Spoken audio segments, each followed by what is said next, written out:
ever hear? You ever notice that the information that we're being fed doesn't always add up to the truth?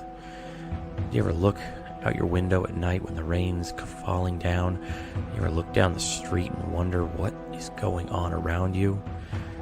You ever look out at night and ask yourself, is this all that I am?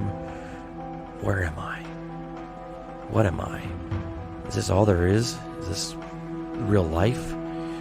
As technology continues to bring us closer together, it also tears us further apart. We watch the skies and look at the planet around us and its natural beauty as it continues to march forward on and on and on, unending, unceasing, unwavering. And yet our world, everything that we've built, crumbles around us. We wonder, is this it? Is there more? There's got to be. We can search. We want to learn. We want to understand. We want to see all that we can see, know all that we can know. We want to look out there. We want to peek behind the veil. We want to ask the questions that nobody will answer. We want to light those fires, the sparks that ignite a curiosity in us. And we ask ourselves, what is out beyond all of that? Beyond the edge of reality.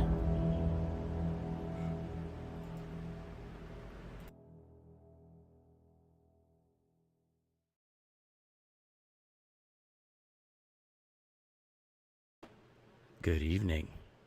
It's Kaiser Pineapple. Welcome to another edition of The Edge of Reality. We got a good one for you guys. Hope you enjoyed the new intro. We're trying some new things. I got a few little surprises in store. And joining me tonight as my co-host for the evening, you know him, you love him, most of you anyway, the wonderful Mighty Meat. What's up, guys? Good to see everybody. All right. So, are you ready to dip into this one? This is a big one. Yeah, I'm ready to get into it, buddy. Okay. Well, before we can get into it, we gotta go ahead and acknowledge Xcomer over on Rumble just dropped a $5 Rumble rant. It's basically a little O, a period, and a big O emoji, kind of like. So, fantastic. Thank you so much, Xcomer. Always appreciated, buddy.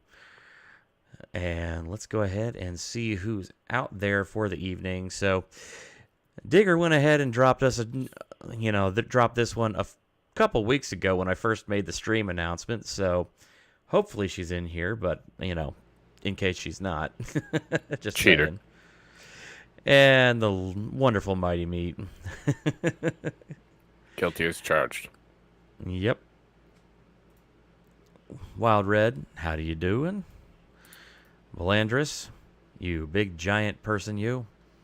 Thank you so much for doing what you do. Snafu, what's going on, buddy?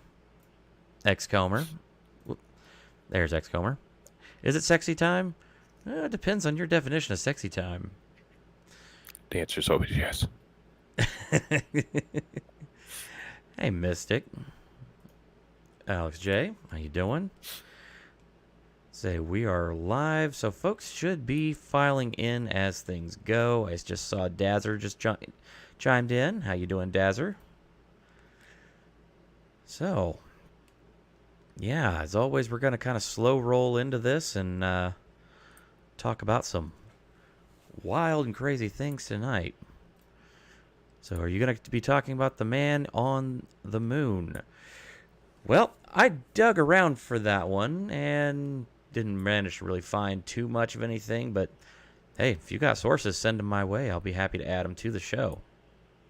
But that was one I dug into and tried to find information on. All right.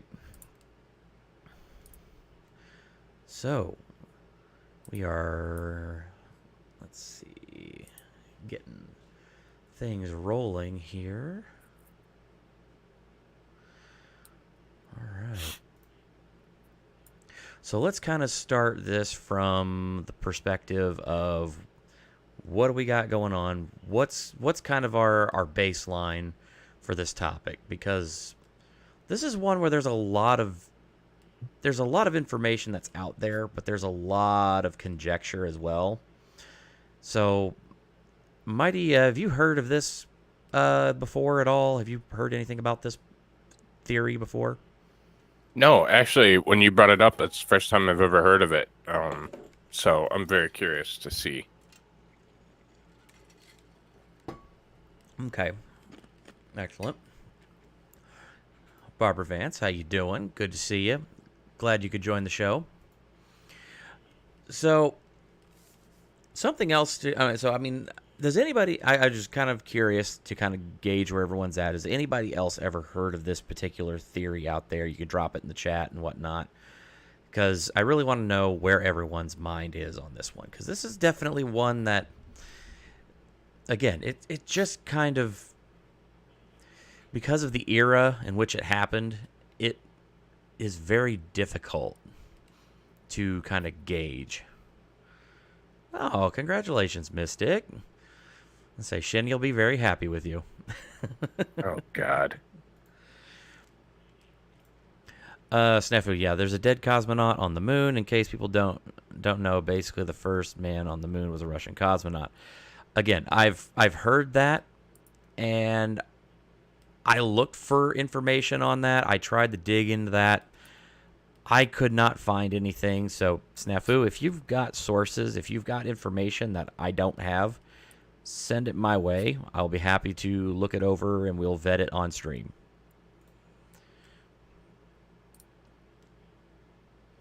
All right.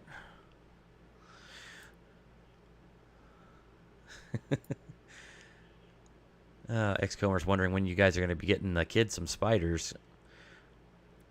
That's never going to happen. Apparently, I'm going to pick up a puppy tomorrow, but... Oh... by next week, the dog will officially be Dad's dog, I don't know about that. We'll see. That's how I was with cats. Oh, my goodness. All right. Well. So, with regards to this, we'll kind of... Tits and Ray Guns is popping in. What kind of pupper? Okay. Apparently, I've heard the rumors of a French bulldog, maybe? Yeah, I think so. I don't know. Nobody tells me. Or I don't pay attention. How you doing? One of the two. OMG, puppy is happening. Yeah, you just gotta keep chipping away. Eventually, you'll get past that tough, meaty outer shell. Screw you all. Snafu, all there is no information except our government and the Russian government won't confirm or deny it. Yeah, like I said, I looked in to try and see if I had heard about this. I looked to see if I could find any information on it. I could not find any actual written information on this. I legitimately, I heard rumor about it on a video, but I didn't see any source or any kind of additional information outside of that. So that's why I was asking. If you've got the photos, please feel free to go ahead and send them my way as well if you got them, buddy. Okay. Aw. If you can clone a sheep, maybe you can make a dog with 8 legs, a spider dog. It'd be called Spog or Diger.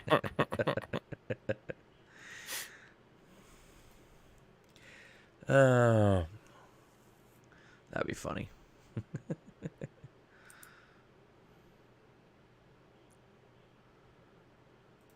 There's no information about Panama either. Okay. Well, all right. Well, with that in, we'll get into it. So we're right at about 10 minutes into the show. Wanted to make sure we gave time for everybody to kind of start to file in. But, yeah. So, I guess what is the deal with this lost cosmonauts theory? Well, I know one thing because I've done a little bit of research on my own, and I have seen this pop up everywhere. And I have a very sneaking suspicion, and y'all can look at this in the future for those of you on the replay crew. and see if I'm right about this, but there's been a lot of videos on this particular topic that I've researched for this project. All of them have the Wikipedia fact check on them because, Wikipedia is obviously a, very Reputable stable source. news source. Reputable source, Right, yes. right. Yeah. See, not heard of the astronaut on the moon, but I know the Russians did lose a lot of cosmonauts rushing to beat the USA. Yep, that's what we're going to be getting into, what we know about it anyway. And so what's probably going to end up happening, and y'all can confirm this on the replay crew or not, I have a feeling what's going to happen is that after this video posts, you're going to see this video suddenly crop up with a fact check, courtesy of Wikipedia. And let's just go over to Wikipedia real quick and see what they have to say on the subject of the lost cosmonauts. Okay.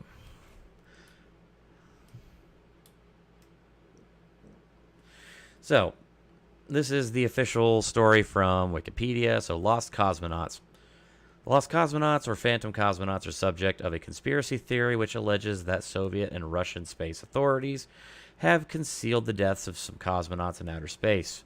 Proponents of the lost cosmonaut theory argue that the Soviet Union attempted to launch human spaceflights before Yuri Gagarin's first spaceflight, and that cosmonauts on board died in those attempts. Soviet military pilot Vladimir Ilyushin was alleged to have landed off course and had been held by the Chinese government. The government of the Soviet Union supposedly suppressed this information to prevent bad publicity during the height of the Cold War. The evidence cited to support lost cosmonaut theories is generally regarded as inconclusive, and several cases have been confirmed as hoaxes.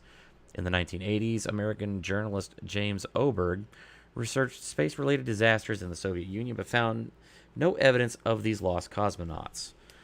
Since the fall of the Soviet Union in the early 1990s, much previously restricted information has been made available, including information on Valentin Bondarenko, a would-be cosmonaut whose death during training on Earth was covered up by the Soviet government. Even with the availability of published Soviet archival material and memoirs of Russian space pioneers, no evidence has emerged to support the lost cosmonaut theories. Ilyushin, who died in 2010, also never gave any support to conspiracy theories. Let's see.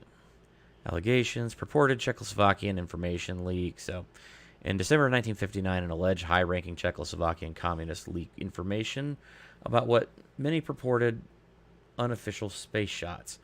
Alexei Ledovsky was mentioned as being launched inside a converted R-5A rocket. 3 more names of alleged cosmonauts claimed to have perished under similar circumstances were Andrei Mitkov, Sergei Shaibarin, and Maria Gormova. In December 1959, the Italian news agency Continentale repeated the claims that a series of cosmonaut deaths in suborbital flights had been revealed by a high-ranking Czechoslovakian communist. Continentale identified the cosmonauts as Alexei Ledovsky, Serenti Shribarin, Andrei Mitko, and Maria Goromova. No other evidence of Soviet suborbital crewed flights ever came to light. High-altitude equipment tests. In 1959, Ogornik published an article of photos of 3 high-altitude parachutists, Colonel Pyotr Dolgov, Ivan Kosher, and Alexei Garchov. Official records state that Dolgov was killed on November 1st, 1962, while carrying out a high-altitude parachute jump from a Volga balloon gondola. Dolgov jumped at an altitude of 28,640 meters, 93,960 feet. The helmet visor on Dologov's Sokol spacesuit hit part of the gondola as he exited, depressurizing the suit and killing him. Kosher is known to have disappeared around this time. His name has become linked to this equipment. Garchov is thought to have been involved with Dolgov and Kosher in testing the high-altitude equipment. Russian journalist Yaroslav Golovanov suggested that high-altitude testing was exaggerated into a story that those parachutists died on a space flight. In late 1959, Ogoynik carried pictures of a man identified as Gennady Zadovsky testing high-altitude equipment, perhaps with Garchov and others. Zadovsky would later appear on the list of dead cosmonauts without a date of death or accident description. I went too far there. Yaroslav Golovanov, who researched the lost cosmonaut claims in his book Cosmonaut Number 1, found and interviewed the real Alexei Timofeyevich Belanokov, a retired high-altitude parachutist. In this interview, Belakonov revealed more about his colleagues Dologov, Kosher, Milikhanov, Gorachov, Zadovsky, and Ilyushin, and confirmed that they never flew to space. According to Belakonov, in 1963, after New York journal American published an article on lost cosmonauts listing the parachutists, among them Soviet newspapers Izvestia and Krasnaya Zvezda published a refutation that included testimonies and photographs of the actual parachutists Belakonov, Kosher, Garashov, and Zadovsky. The parachutists also wrote an angry letter to the New York Journal American editor William Randolph Hearst Jr., which he ignored. Yep. And there's a tie-in here to famous writer Robert Heinlein. So, in 1960, science fiction author Robert A. Heinlein wrote in his article Pravda Means Truth, reprinted in Expanded Universe, that on May 15, 1960, while traveling in Vilnius in the Soviet Lithuania, he was told by Red Army cadets that the Soviet Union had launched a human into orbit that day. But later the same day, it was denied by officials. Heinlein speculated that Korabali Sputnik 1, also known as Sputnik 4 to the United States, was an orbital launch later said to be uncrewed, and that the retro rockets had fired in the wrong attitude, making recovery efforts unsuccessful. According to Gagarin's biography, these rumors were likely started as a result of two Vostok missions equipped with dummies. The dummies were named Ivan Ivanovich, and human voice tape recordings to test if the radio worked, that were made just prior to Gagarin's flight.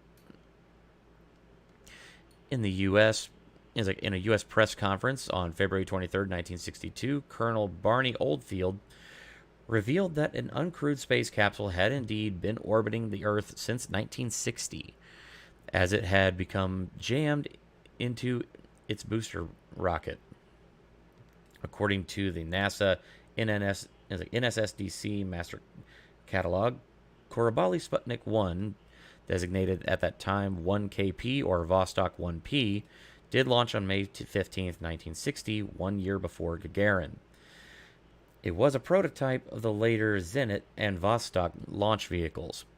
The onboard TDU braking engine unit had ordered the retro rockets to fire and recover, but due to a malfunction of the attitude control system, the spacecraft was oriented upside down, and the firing put the craft in a higher orbit. The reentry capsule lacked the heat shield as there were no plans to recover it. Engineers had planned to use the vessel's telemetry data to determine if the guidance system had functioned correctly, so recovery was unnecessary. And the rest of this we will get into as things go. But essentially, this kind of runs through the very basic idea that all of this is just conjecture and conspiracy theory. So, let's see where we left it off here. All right. Got to go back to chat. I kind of was looking away for a little bit. All right.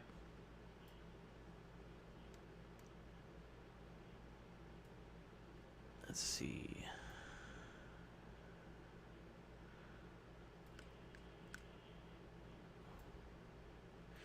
Yep. It does say this article has issues. Okay. But let's also take for a minute that whenever you look at anything on the lost cosmonaut theory, well, theory, hypothesis, really is what it is. I hate it when people misplace theory and hypothesis. But anytime you see anything about the lost cosmonaut hypothesis on any kind of content online, they point to this Wikipedia article as the authoritative source. Just saying. Like I trust Wikimedia and their to be the arbiters of truth. Exactly. Hey, B-Weave, how you doing?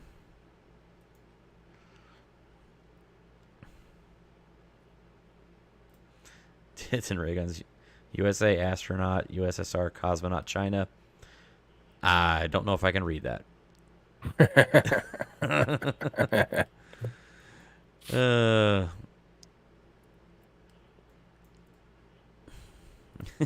Where is your Russian accent? I might bring that out later, but I was trying to read from an article, and it is really hard to try and read from an article and do my accent at the same time. Especially considering that for some reason my eyeballs are doing this weird thing right now. Like I'm having trouble focusing. I might need to pause long enough to go get my glasses or something because they're just suddenly acting weird. I can talk for a minute if you want to go do that. Yeah, it might be easier for me to do right there. So, okay. So, real quick, what I'm going to do, since we've gone ahead and done that, let's see.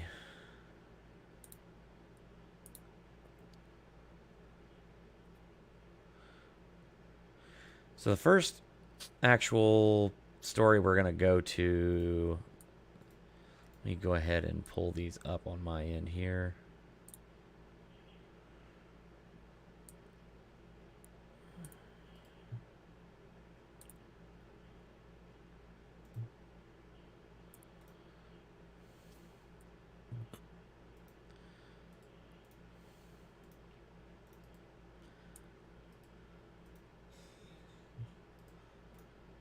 Go.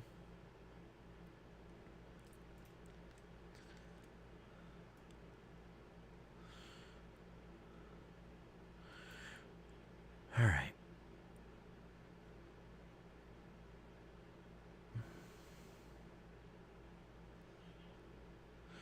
So I'm going to go ahead and send you a quick link here. Okay. And I'll throw what I can of it up on screen, and I'll just let you kind of read it on your own, and I'll run get my glasses real quick, and I'll be back in a moment.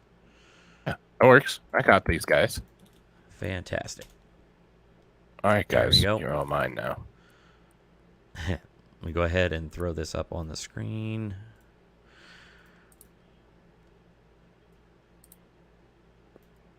All right, and I will let you go ahead and read that. I will be back momentarily. All right, sounds good. All right, so it looks like we have some names on a plaque. The list should be a lot longer. Okay, that's what the caption says.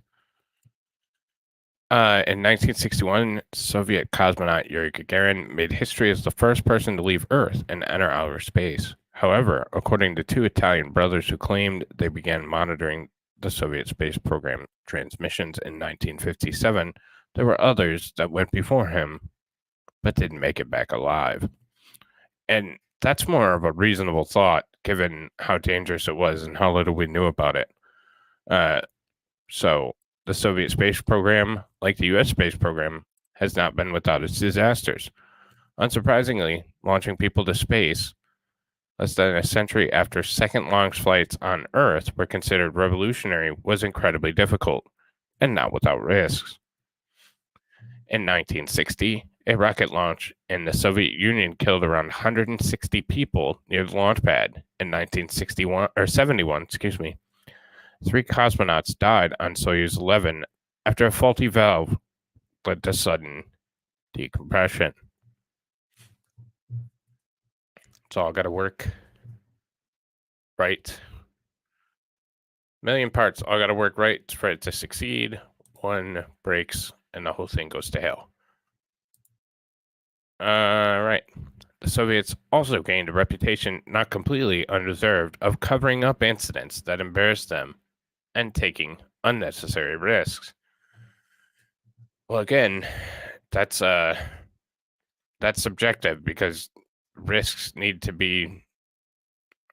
You only take as many risks as are necessary. So when the Judica Cordiglia brothers claim to have made the recordings of supposed crewed missions by the Soviet Union, it's easy to see why people were receptive to the idea. The brothers claim to have recorded several missions by the Soviets that were now public knowledge, including a Morse code SOS signal from a spacecraft that happened to be moving away from the Earth's orbit. That could be alien. It was going very, very fast. Giovanni Judica Cordiglia told Vice, and therefore it was moving away from Earth at escape speed. And so it made us think that rather than bringing back the vehicle back to Earth, it was moving away from Earth into space. One of their more famous recordings, supposedly taken in November 1963, claims to capture one of the lost cosmonauts as she re-enters the atmosphere, dying before she returned to the Earth. I'm at the video. I didn't know if you intended on playing that clip. Yeah, we're going to play that one here in a little bit. You want me to keep reading that? I'm going to go ahead and cue that up while you're going on. Okay, so keep reading. Yep. The brothers claimed that they did not speak Russian and had to get translators, as well as ask their sister to learn Russian to find out what they had recorded. The brothers maintain to this day that their recordings are genuine. However, the lost cosmonauts theory may be just a conspiracy theory. Since the fall of the Soviet Union, disasters of the space program have come to light, such as cosmonaut Valentin Burdarenko's death during training, and the subsequent cover-ups revealed no details of lost cosmonauts or anything that would verify these recordings, and other stories have been found. Some believe the Judica Cordiglia brothers fabricated the recordings entirely. Space journalist and historian James Oberg notes that no corroborating evidence to these claims exist, and lists a few other problems with claims by the brothers, which may cast doubt on their authenticity. Among these claims, published later in a book, that the brothers had been able to listen into the Mercury 6 spacecraft. No verifiable evidence that the signals directly from the Mercury 6 John Glenn spacecraft in February 1962 were actually received by the brothers, especially since that orbit of the spacecraft was at all times far out of range of Italy, Oberg wrote. The claim that they determined the secret radio frequency from a photograph of an antenna is not convincing, since the antenna they referred to is post-landing rescue beacon, not even deployed or activated until the capsule was in the water. Claims the brothers heard signals from Yuri Gagarin's spacecraft were also doubted by Oberg, especially since the orbit of the spacecraft was at times out of range of Italy And during the minutes of the closest approach, on its way back to Earth, the spacecraft was undergoing deceleration and plasma blockage of the radio. No evidence for supposed deaths of cosmonauts on these early space missions can stand up under serious scrutiny today, Oberg wrote in a long piece debunking the lost cosmonaut theory.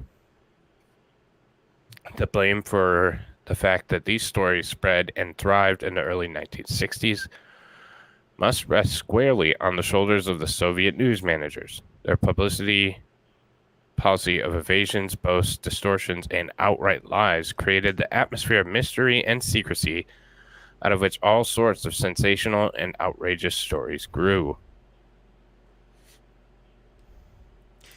All right. So, with that there, so yeah, that's kind of a brief rundown of some of what we're going to be talking about with the Judica Cordiglia brothers, their recordings, their creation of what was called the Zeus Network, and these were two guys. They were amateur radio enthusiasts that basically started doing a lot of just ham radio operation and stumbled across some frequencies.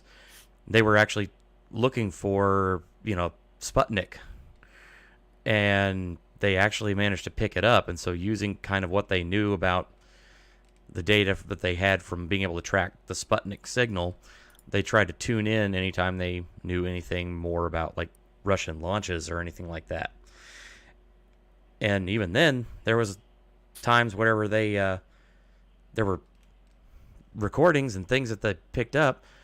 The Russians may not have said that there was actually a launch that day, but then later recanted.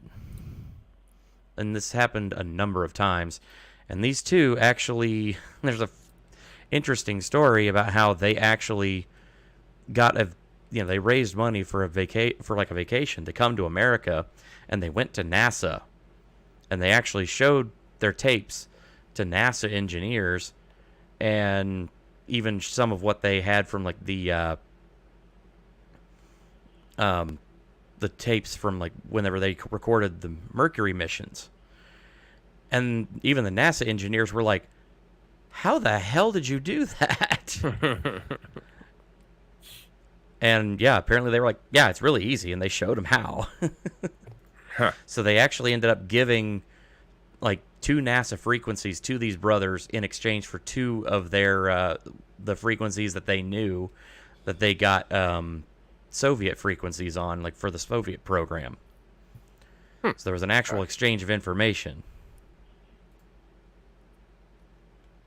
Say, pretty wild if for a couple of guys who, are wildly discredited as,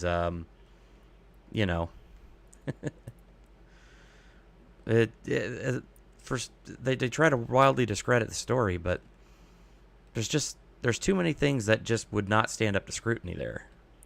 Yeah. All right. So, probably one of the most compelling and terrifying stories out of all of this, is supposed recordings that these brothers managed to get. Now, I'm going to go ahead and try and grab one of these here.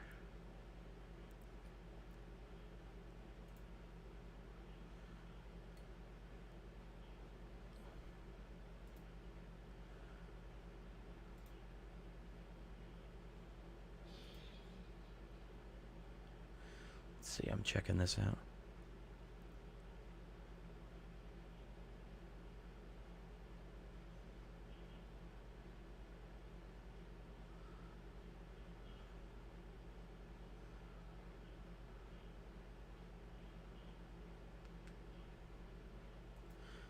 Okay.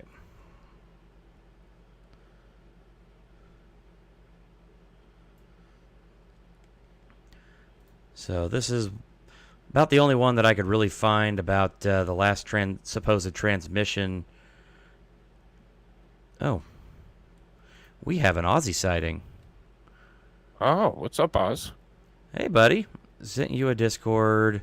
One of our banks is refusing to allow customers to withdraw cash from accounts. Holy hell. Oh. Oh, wow. Yeah, we might have to, after the main show is done, we might have to talk about that one. So, yeah, toward the end of the show, once the primary topic is done there, Oz, if you want to jump on and we can dig into that one. Yeah, absolutely. Let's see. And I just saw that Jonathan is in the house. What's going on, buddy?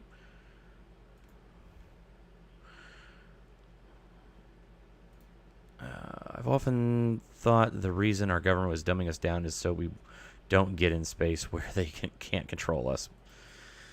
You know. Possible. Yep. All right. So, anyway, here's about the only recording that I could find regarding the 1967 flight of cosmonaut Vladimir Komarov in Soyuz 1. And supposedly, his capsule, if I remember correctly, yeah, his capsule supposedly crashed in a botched landing.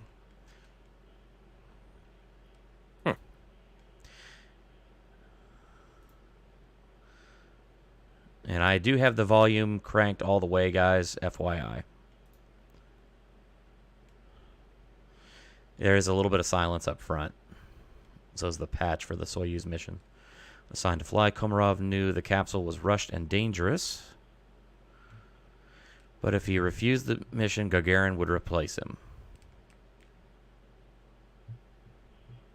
In orbit, Soyuz failures began. Antennas stuck, power compromised, navigation difficult.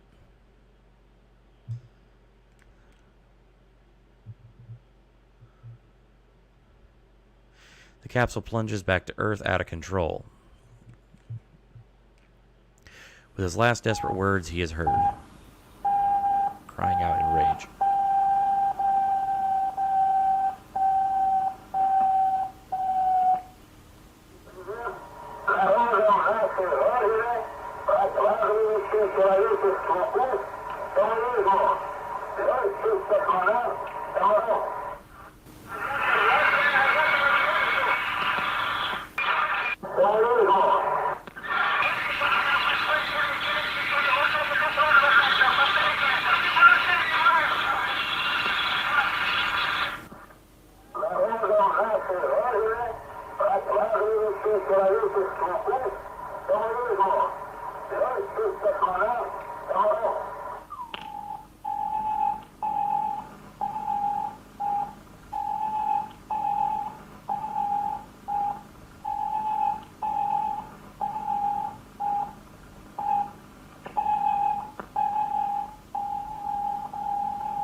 So that was one of the recordings of the supposed Judica Cordiglia brothers. Huh.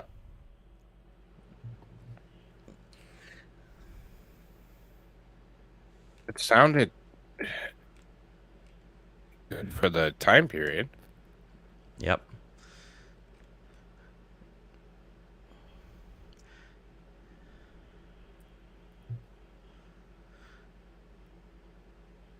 All right, and real quick, I just remembered I need to go ahead and throw up the banner.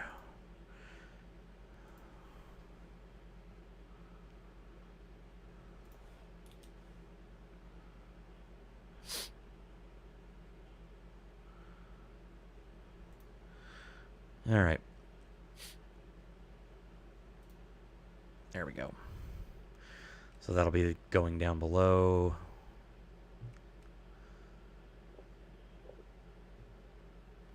Okay.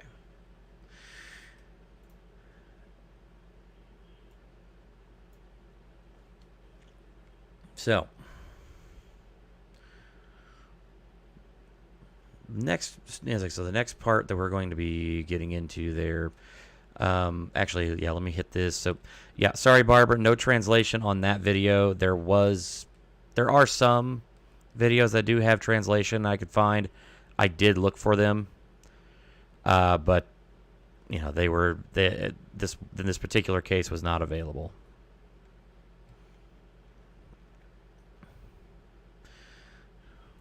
Ooh, that would not have been pretty.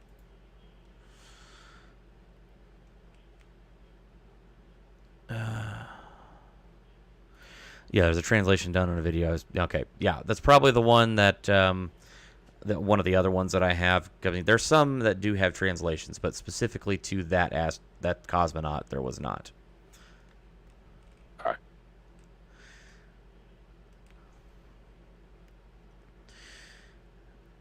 All right. So now we're going to get into probably one of the stranger cases here with regard to this. So let's talk about Sputnik 4, which was also known as, to the Soviets as Korabye Sputnik 1. So let me go ahead and pull this up here. And yes, I'm going to go ahead and preface this by saying that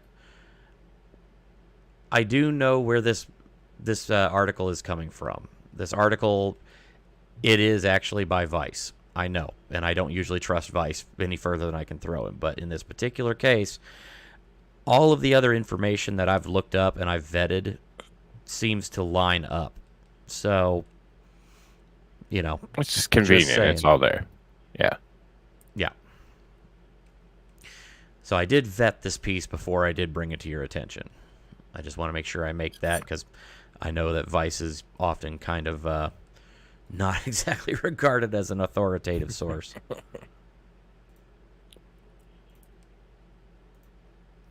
All right. Space Race's best conspiracy theories. Sputnik 4 was a ghost ship. Or Soviet ghost ship.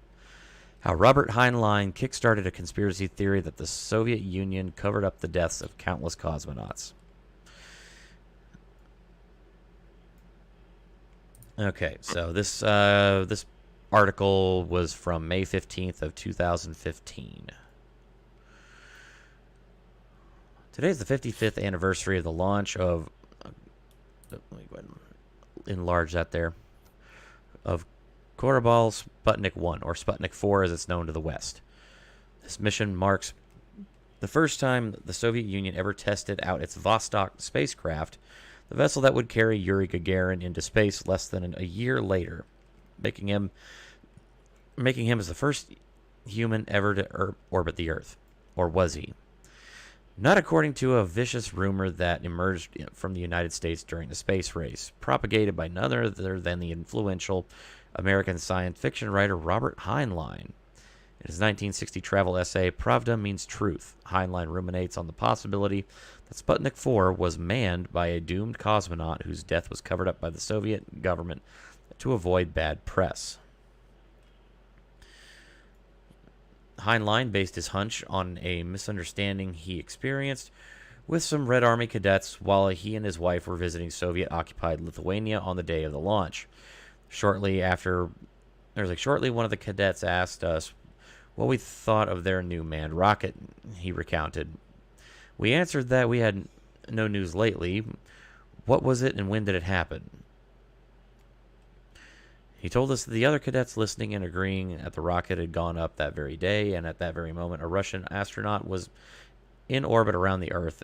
And what do we think of that? I congratulate him on this wondrous achievement, but privately felt a dull sickness.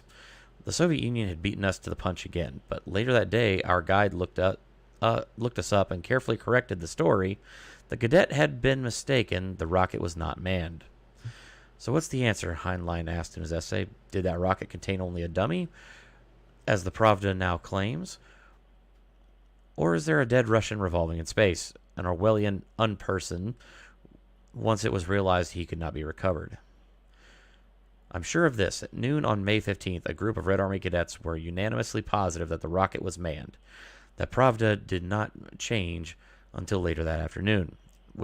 In this article's context, Pravda is the Russian word for truth.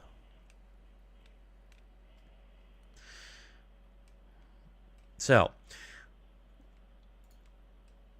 okay, that seems like that seems like a pretty damning accusation there. I mean, let's be honest. Seems kind of like they got it all nailed down. Well, how about we just go ahead and actually take a look at the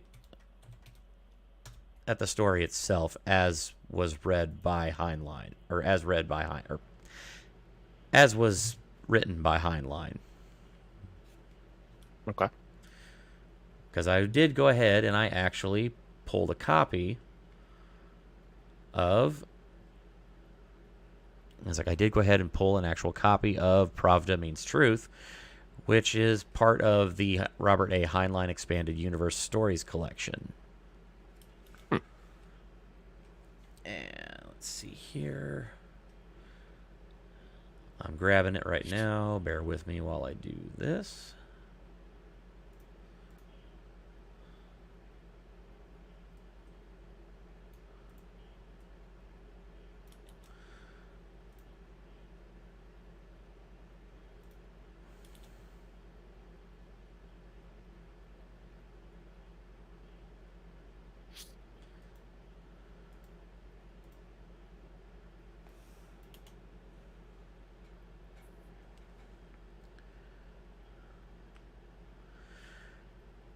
Come on, working on.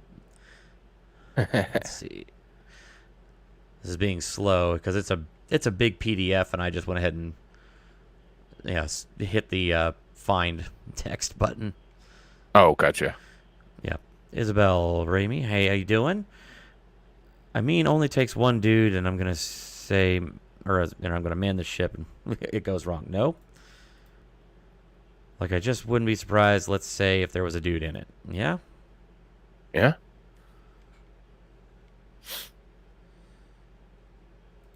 Okay.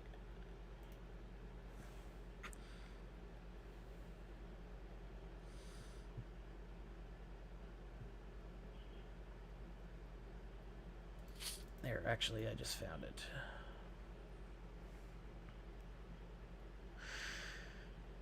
So 343, page 343 and 344 of this document here. Stop screen.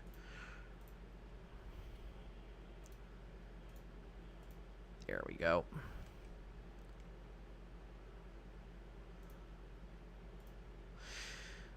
And so this is actually a copy of Expanded Universe, which is the collected stories and articles of Robert Heinlein. Excellent author of the Great Starship Troopers, if you've ever heard of it. Of course I've heard of it. Yep. About noon on Sunday, May 15th, we were walking downhill through the park surrounding the castle that dominates Vilnius. We encountered a group of 6 or 8 Red Army cadets. Foreigners are a great curiosity at Vilnius. Almost no tourists go there. So they stopped and we chatted, myself through our guide and my wife directly in Russian. Shortly, one of the cadets asked us what we knew of their new manned rocket. We answered that we had no news lately. What was it? And when did it happen? He told us, with the other cadets listening and agreeing, that the rocket had gone up that very day, and at that very moment, a Russian astronaut was in orbit around the Earth. And what did we think of that? I congratulated him on this wondrous achievement, but privately felt a dull sickness. The Soviet Union had beat us to the punch again. But later that day, our guide looked us up and carefully corrected the story. The cadet had been mistaken. The rocket was not manned. So let's pause there. Let's parse that out, because you might have missed something in there if you weren't paying attention. But later that day, our guide looked us up and carefully corrected the story. So that after they had gone away from their guide for the day, their guide eventually looked them up and came and found them again and corrected the story that they had translated earlier that day. Okay. You notice a little something there. Say, you might not have noticed it, but your brain did. The cadet had been mistaken. The rocket was not manned, according to this guide. Whoop, too far.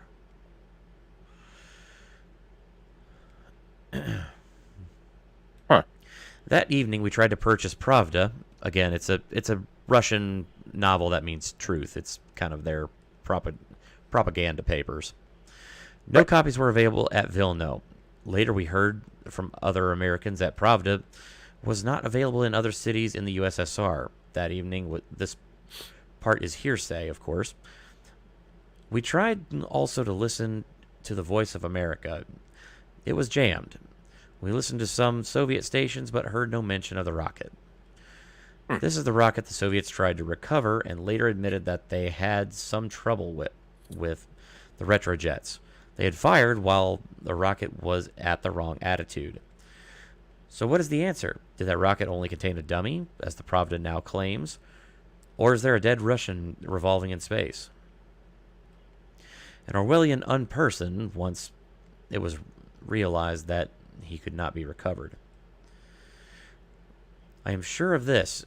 At noon on May 15th, a group of Red Army cadets were unanimously positive that the rocket was manned. That Pravda did not change until later that afternoon. Concerning unpersons, Rasputin is fairly well known. Is a fairly well-known name in America. An unperson is kind of a reference to Orwell's 1984, which means basically to kill, murder, or to cast out of society. Mm-hmm. So, just for a little contextual information. John Paul Jones is known to every schooled child in America. After the American Revolution, Catherine the Great called him to Russia, where he served as an admiral and helped found the Russian Navy. Negligible up to that time, I tried many times to find a picture of him in Russian historical museums, and I asked dozens of educated Russians about him with no results. In Russian history, John Paul Jones has become an unperson. So they whitewashed over him to say that he wasn't there. Oh, okay. Trotsky and Kerensky are not unpersons yet. They haven't been erased yet. Trotsky, trust me, they tried to get rid of him. Too many persons are still alive who recall their leading roles in recent Russian history, but they will someday be unpersons. Even though Dr. Kerensky is living today in California, in the USSR it is always tacitly assumed that the communists overthrew the Tsar. This leaves no room for Dr. Kerensky. If pinned down, a Soviet guide may admit that there was such a person as Kerensky, and then change the subject. The same applies to Trotsky. His role, for good or bad, is being erased from the records. We literally saw thousands of pictures of Lenin, including several hundred group pictures, which supposedly portrayed all the communist VIPs at the time of the revolution. Not one of these pictures shows Trotsky, even though many of them were alleged to be news photos taken at the time where Lenin and Trotsky were still partners and buddies. This is how unpersons are made. This is how Pravda is created. There is going to be, it is going to come around back to this, but he's kind of getting a little bit, more information out there. The theme of the May Day celebration this year was Miru Mir, peace to the world.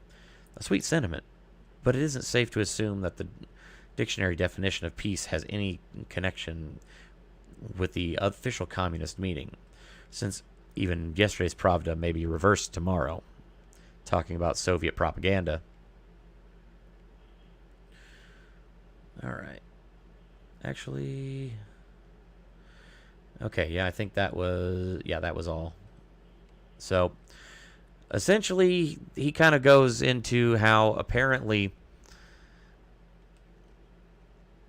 he was touring Lithuania as a communist Lithuania, was told by some Russian, soldiers, hey, what do you think of the fact that we just beat your ass at the space race again? And then quickly they reversed course on that and said that, nope, it was just a dummy. Okay. Well, I mean, apparently there's still a Soyuz capsule still up there. I don't. It may have fallen back to Earth by now, but I think that, it was. It was up there for at least 2 years that we know of. Because, yeah, it was. It was launched in apparently 1960, and it was still picked up by the U.S. in 1962. Like they were able to see it. Gotcha. Huh. Yeah. Yep. Barbara Vance, thank you. Pravda was the USSR's Communist Party newspaper. Izvestia was the official government newspaper, if I'm not correct. I appreciate that, Barbara. Thank you so much. Let's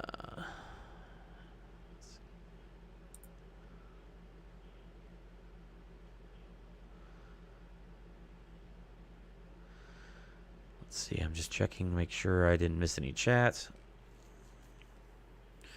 Okay. Looks like we're good. Hey, Leanie. Good to see you. Thanks for joining.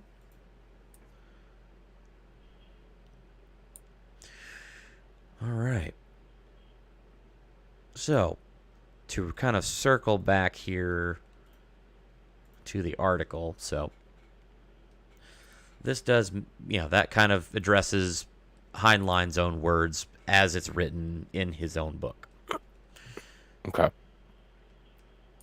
So, Heinlein's incredibly provocative suggestion sparked the Lost Cosmonauts conspiracy theory, which purports that Yuri Gagarin was only the first human to survive a trip to outer space, but not the first person the Soviets sent up there. As the TOS Mallory Ortberg pointed out last year, this theory has just the right amount of tinfoil persuasiveness and ghoulish charm to deem mildly plausible, even 55 years after Heinlein's fateful conversation with the cadets. So, clearly this article, they're trying to basically say, yeah, it's just a bunch of, hocus pocus. It's not actually real.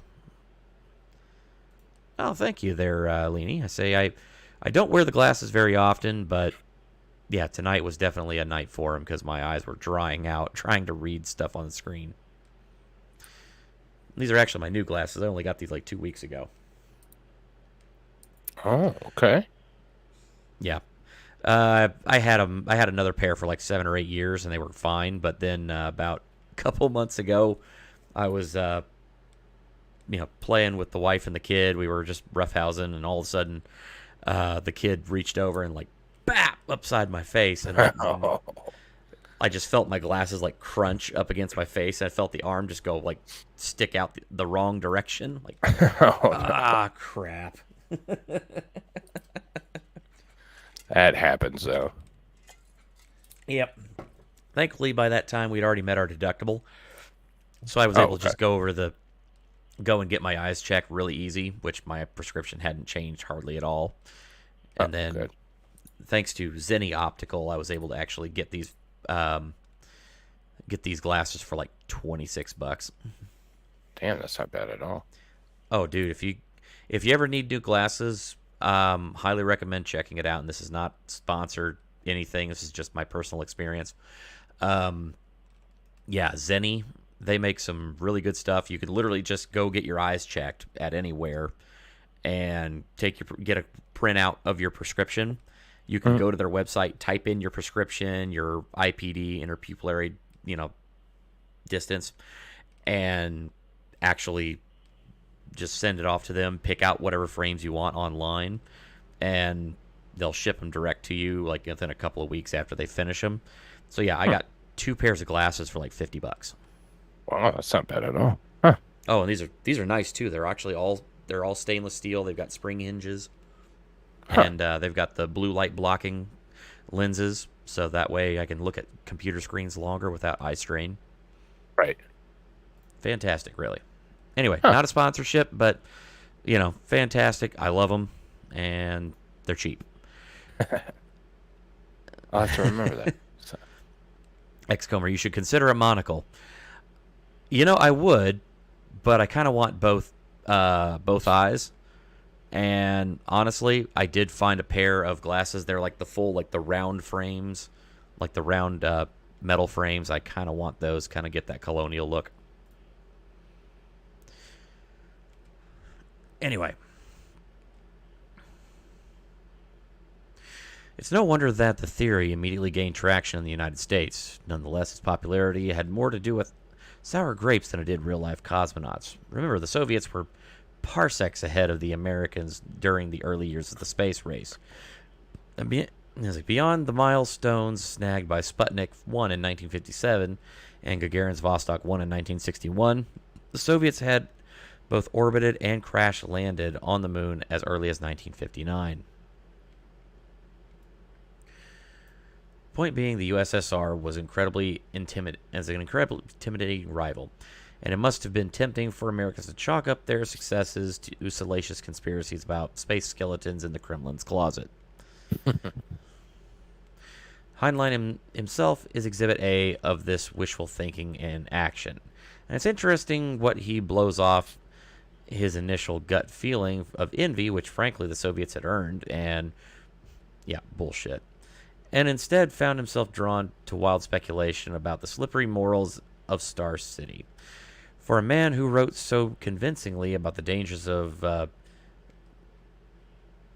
gingostic blinders, okay, new word for me there, he fell for his own awful quickly. Now again, we read that actual excerpt. mm-hmm. Did it sound like he was, like quick to toot his own horn there? It sounded more to me like he was like, wow, they beat us again. That sucks. Yeah. But, I mean, whatever. And then suddenly some of the other details come to light, like, oh, well, it wasn't manned. It was a dummy. Why would he put that information there? I mean, if he's trying to dunk on the Soviets and try and, like, push, push American, space technology, kind of, like, make us look better. I mean, it's an article in a magazine. I mean, it's not like he's blowing the doors off of everything. Right. But two, seems pretty candid as opposed to, like, him trying to, like, one-up the Soviets on anything. Yeah, I agree.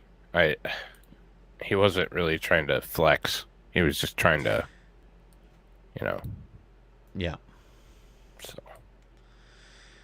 And let's see. There's quite a bit more of this, but we're getting close to the end. So, what is this all about, I guess you could say, so they're talking about this dummy, and even the Smithsonian Institute has kind of gotten in on the spacesuit conspiracy theory. Okay. So, we'll pause that one really quick to go ahead and share this one. Ivan Ivanovich, the persistent lost cosmonaut conspiracy. So apparently there were these mannequins, and they were kind of jokingly called Ivan Ivanovich.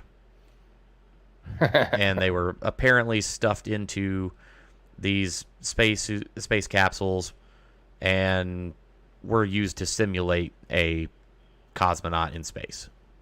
Okay. That's the official story, anyway. Now, if we go back to some of the stuff we read earlier, apparently there were at least 2 launches where there were supposed recordings that came out of, or like supposed information that came out of them.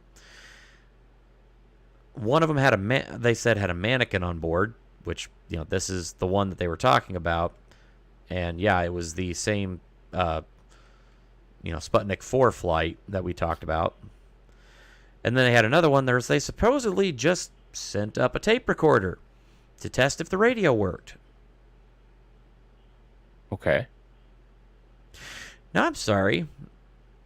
I'm just going to say it. If you're going to send up one of these things with a mannequin to test, like, the pressure and the seals and everything and get, like, data back off of the mannequin, Okay, I can believe that. But then why would you have a completely separate space flight just to prove the radio worked? Right. Why wouldn't you just have, like, tape recorders and all that stuff, and already in the it's like already in the capsule with Ivan here. Yeah, this doesn't Right. make a lot of sense. Huge loss of money. Doesn't make sense. But yet they're saying, oh, well, we sent one mannequin up and then we sent another up with a tape recorder. It's fine. There were no actual lost cosmonauts. Nobody died. You're just making something out of nothing. Blah, blah, blah.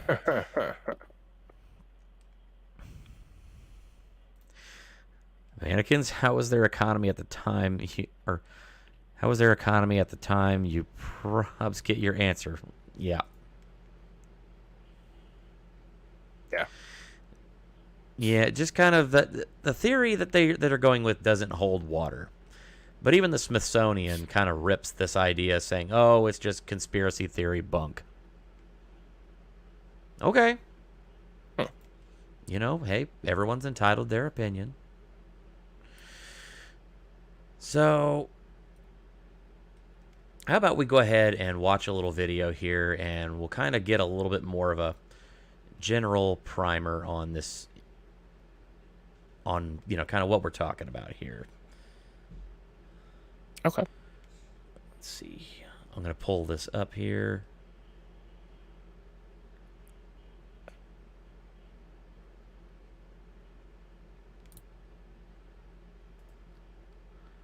Come on. And I am going to go ahead and mute it because I do know that it's all text based on the screen, but there's no voiceover, but there's also copyrighted music, so I'm going to make sure to mute that so we don't have that popping up.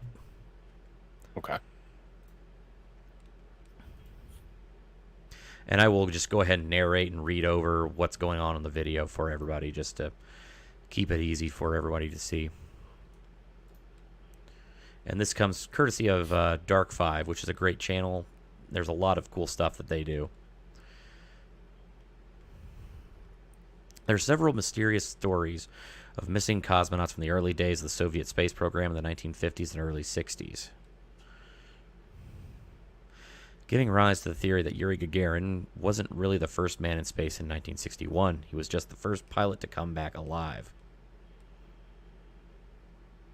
One supposed lost cosmonaut, Gennady Zadovsky, was seen in this 1959 photo in Onegok, Russia's oldest weekly magazine, posing with other parachutists and equipment used in secret high-altitude tests, which the Soviets were conducting at the time. One of those men, Colonel Pyotr Dolgov, was reported lost after cracking his visor during a jump from the balloon at 93,970 feet. While two others suspected to be in the program, Ivan Kosher and Alexei Garchev, disappeared from records with little trace. Sadovsky himself also received little recognition when he appeared with a memorial on a memorial list of cosmonauts without explanation. Many believe they all vanished as the experiments entered the dangerous reaches of space, though Russia refuses to comment. Gorabai Sputnik 1. In 1960, science fiction author Robert Heinlein published an article, Pravda Means Truth, which claims that on May 15th, 1960,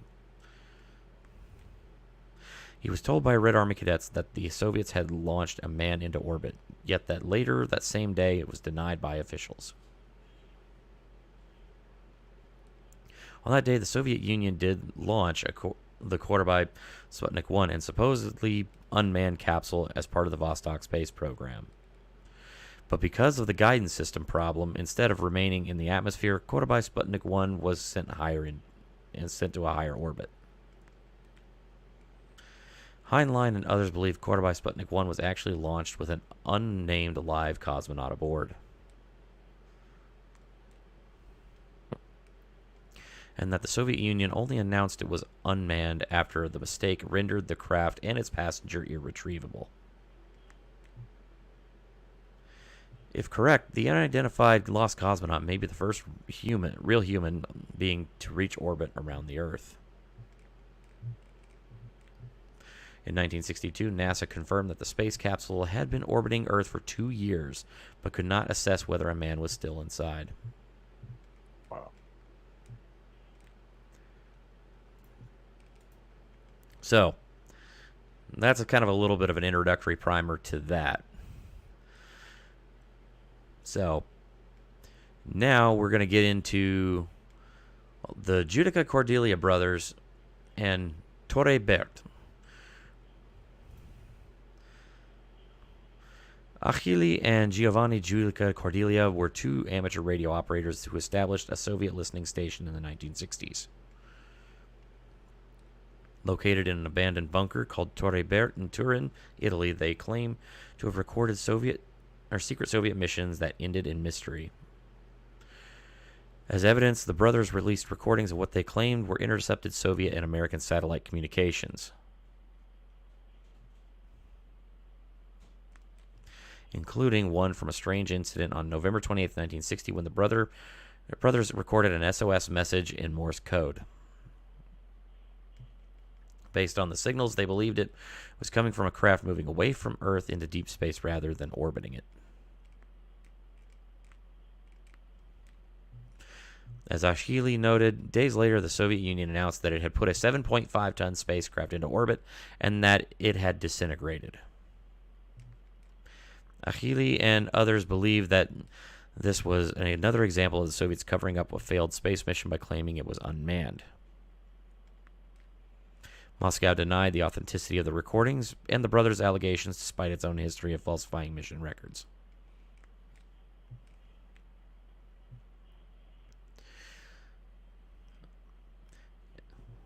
All right, so we're going to hold off on Mr. Vladimir Ilyushin. So, what are you thinking now, Meaty?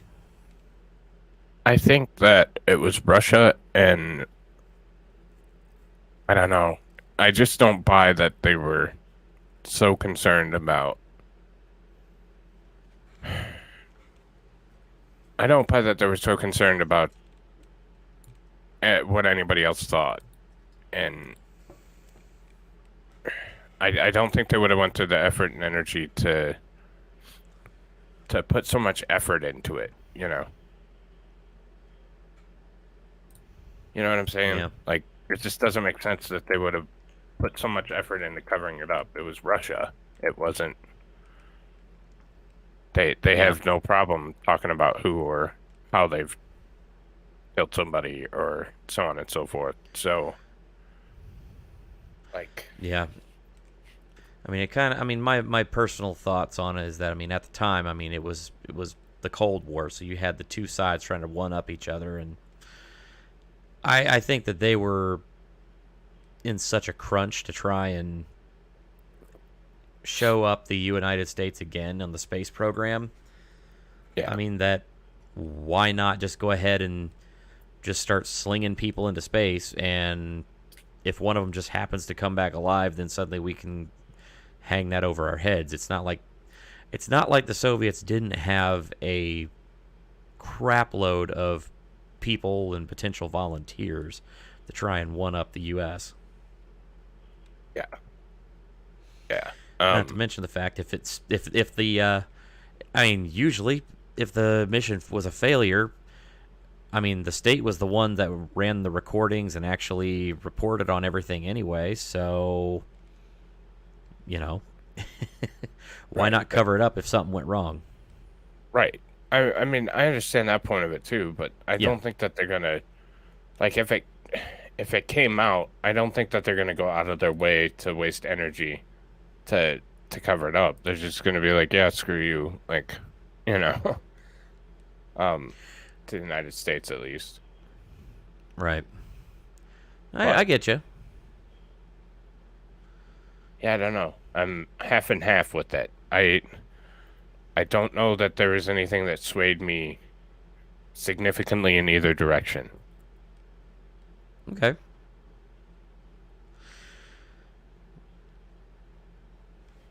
Okay, cool. But I genuinely don't trust Russia either, for what it's No, worth. definitely not. So there's that too. So Yeah, absolutely. Yeah, and it's one of those where, I mean, it's still a mystery. mhm. It's still, yeah, it is. It's literally an unsolved mystery, and that's a lot of what we do on this show is just unsolved mysteries. Right. So, yeah, there's no hard right or wrong answer. I mean, I've got my own beliefs and my own opinions, but honestly, when it comes down to it, we really don't know for sure. I'm just throwing it out there and saying you be the judge out Right. there for everybody. Right. And I mean, in reality, we're never going to know. Right. So, um, unless Russia decides to turn over a new leaf, but I don't think that's going to happen. It would take something incredibly big, and it would basically it would require them to literally just go, you know what? We're completely getting rid of everything. We're completely gutting our government. We're going completely in a different direction because our Mhm. leaders are, the Soviet Union never died. It just changed hands. Right. I mean, it would really require a major cultural and political shift in the country, but I mean, crazier things have happened. Yeah, that's true. Mm-hmm. Yeah, I don't know. So, probably the most interesting case in regards to this, kind of like talking about like specifically, probably the most credible case for it is this Vladimir Ilyushin. Yeah. Which, if you don't know that story, why don't we go ahead and cover it real quick? Yeah, go for it. We have time. Oh yeah, we got plenty of time. Vladimir Ilyushin. Also among supposed lost cosmonauts is Vladimir Ilyushin, who, although not missing, may have been wiped from Soviet records. According to Soviet sources, speaking to the Daily Worker newspaper, Ilyushin allegedly traveled to space 5 days before Yuri Gagarin. It is claimed that Ilyushin was aboard a space capsule that reached orbit but failed and crash landed in Chinese territory, which would be a big oops. Supporters of the theory, including the son of Nikita Khrushchev, say Moscow covered up Ilyushin's space travel and Chinese captivity. Witnesses report seeing Ilyushin's medical records from the crash in China while he was held as a guest for over a year. Soviets insisted he was sent to China for treatment after a car accident, and Ilyushin died in 2010 without confirming the theory. So, yeah. That's kind of the very quick and basic version of it. But, yeah, essentially he was involved in a supposed car accident and was put into basically was in a coma. So the Russian government shipped him to China for about a year for treatment. And then Yuri Gagarin makes his historic space flight 5 days after this guy supposedly has his car accident. That seems the most likely. Yeah. And this is actually the son of the the guy who founded the Ilyushin aircraft manufacturing company. Huh. This guy had Vladimir had a lot of awards and stuff over his service time, and basically never talked about it. And you kind of wonder, did they have stuff on him that they didn't want getting out, and they just kind of said, yeah, don't ever talk about this, and he just carried it to his dying day? Yeah, I mean, again, it's Russia. What I would, for sure. Yep. Dazzler, you have to remember that they let an an entire crew of a submarine die rather than let the U.S. Navy help them out. Yep, that was the Kursk in 2001. Yep.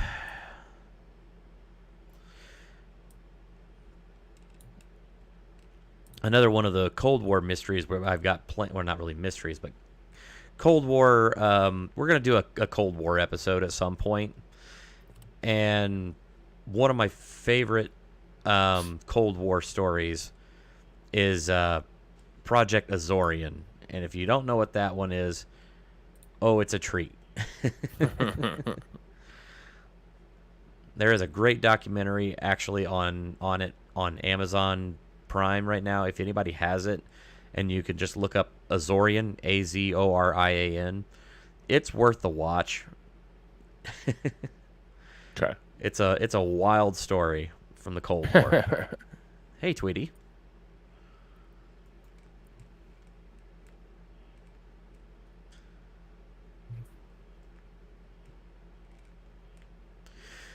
All right. And here we go. Luna, look, there's a, yeah, bleh. In the space race between the United States and Soviet Union, placing a man on the moon was the ultimate goal. And many believe the Soviet Union hid several failed moon landings and it attempted before the U.S. success with Apollo 11. If I can read. One such attempt was on July 3rd, 1969, when an allegedly manned lunar craft Soyuz 7KL-3 was launched via an N-1 rocket. That ended in an explosion, destroying the launch pad and significantly hampering progress to the race to the moon. Yeah, so anyone who knows anything about the Russian space program, the N-1 rocket was supposed to be their version of the Saturn V. Right. And it was notoriously, how do I put this delicately? It was notoriously bad. They had several failed tests with the N-1 rockets, and then eventually the Soviets basically just said, yeah, we know it sucks, but it's powerful and it looks cool, and probably would, if we can get it to work, then yeah, it'll beat the pants off of anything the Americans have. So they decided to go ahead and launch one, and supposedly manned mission, and it exploded on the launch pad. And I believe, if I remember right, that was the one that killed like 160 people. Yeah. As well as severely damaged the Baikonur Cosmodrome and left the launch pad for future N-1 rockets completely unusable for like a long time. Yeah, they messed it up pretty bad. Yeah.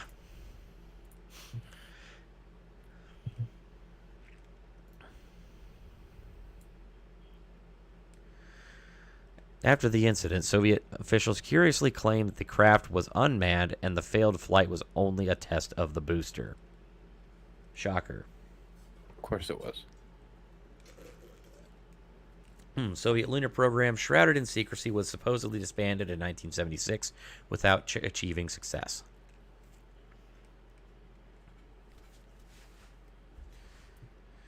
Yet rumors persist of that automated Soviet robot lander missions were really controlled by cosmonauts on a one-way mission. That's as far as I was able to find anything as to like any kind of manned missions by the Russians to the moon. Yeah, all of these unmanned flights.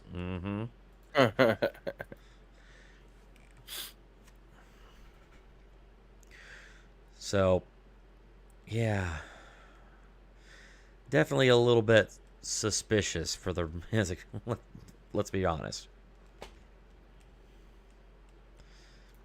That's troubling. Yep. So, we've covered that. We've kind of talked a little bit about Vladimir Ilyushin and others. So,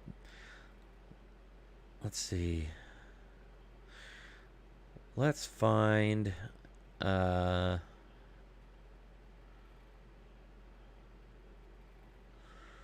All right. I'm trying to find something here. We'll bear with me for a moment.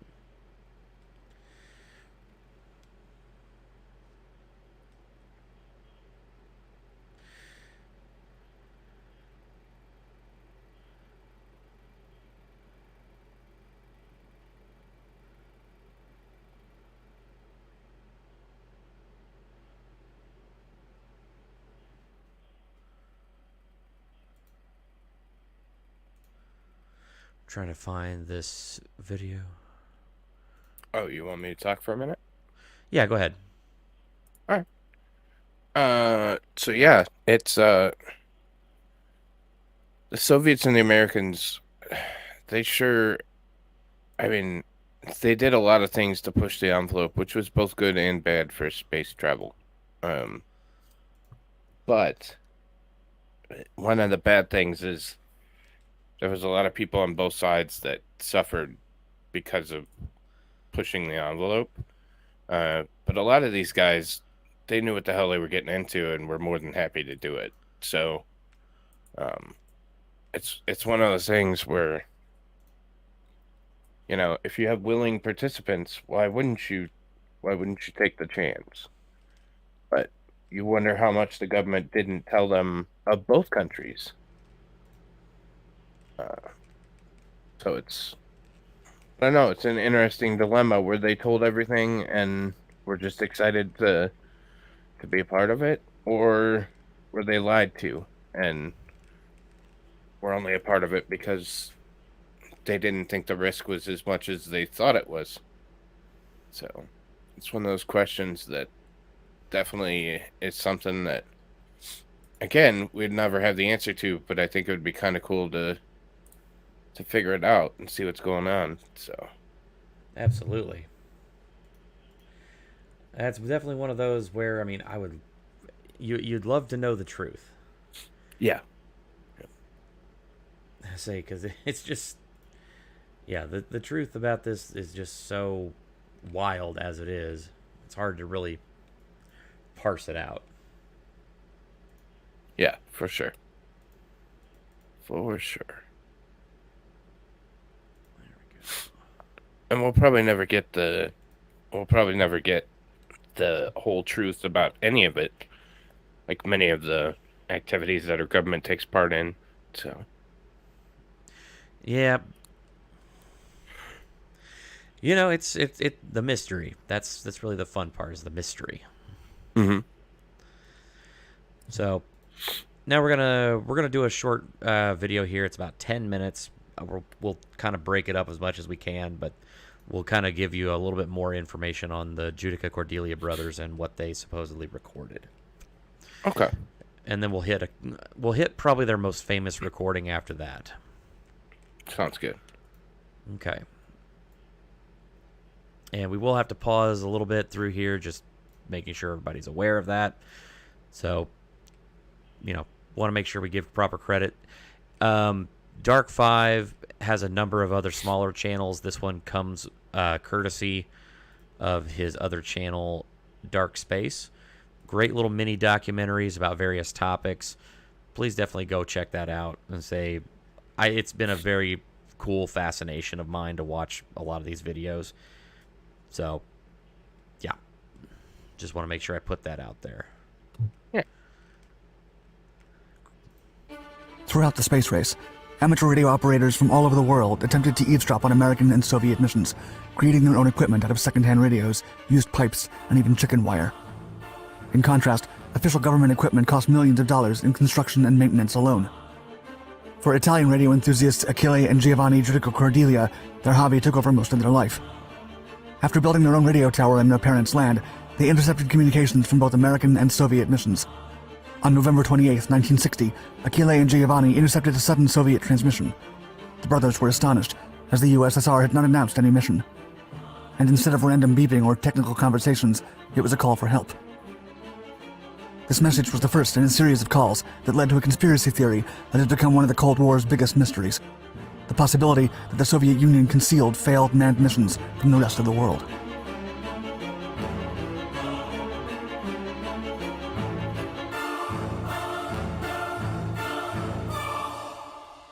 A family affair. In 1940,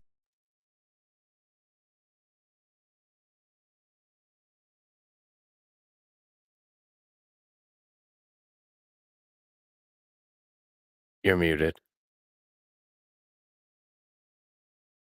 Thank you. Sorry. Narrator sounds like he's caricaturing Prince Harry's voice. So, from what I believe I've been able to find, I think that this is actually a computer-generated voice. I'm not entirely sure, but I think it is computer-generated.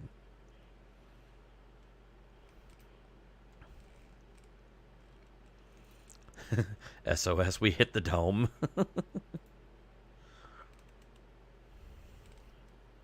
Okay.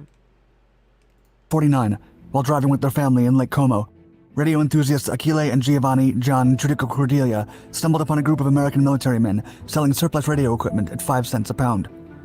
Then 16 and 10 years old, the brothers acquired 300 pounds to build their own home radio devices.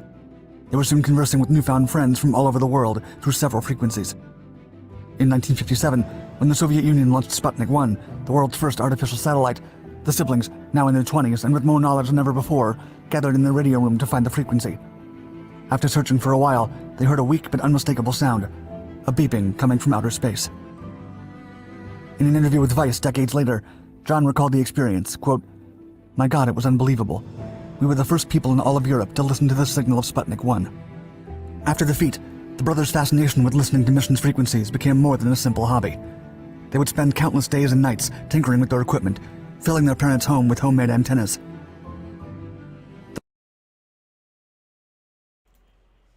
Yeah, these guys were these were very serious radio enthusiasts, and they actually did a lot of very interesting things. Like and eventually ended up buying basically an old disused bunker and turning it into a radio, like a radio listening post for these types of recordings. I wish they still sold surplus equipment for 5 cents a pound. Damn. Yeah, you and me both. Let's say, the old days, huh? No. By so many pounds. Yep. And nerd's gonna nerd, computer or not. Amen to that.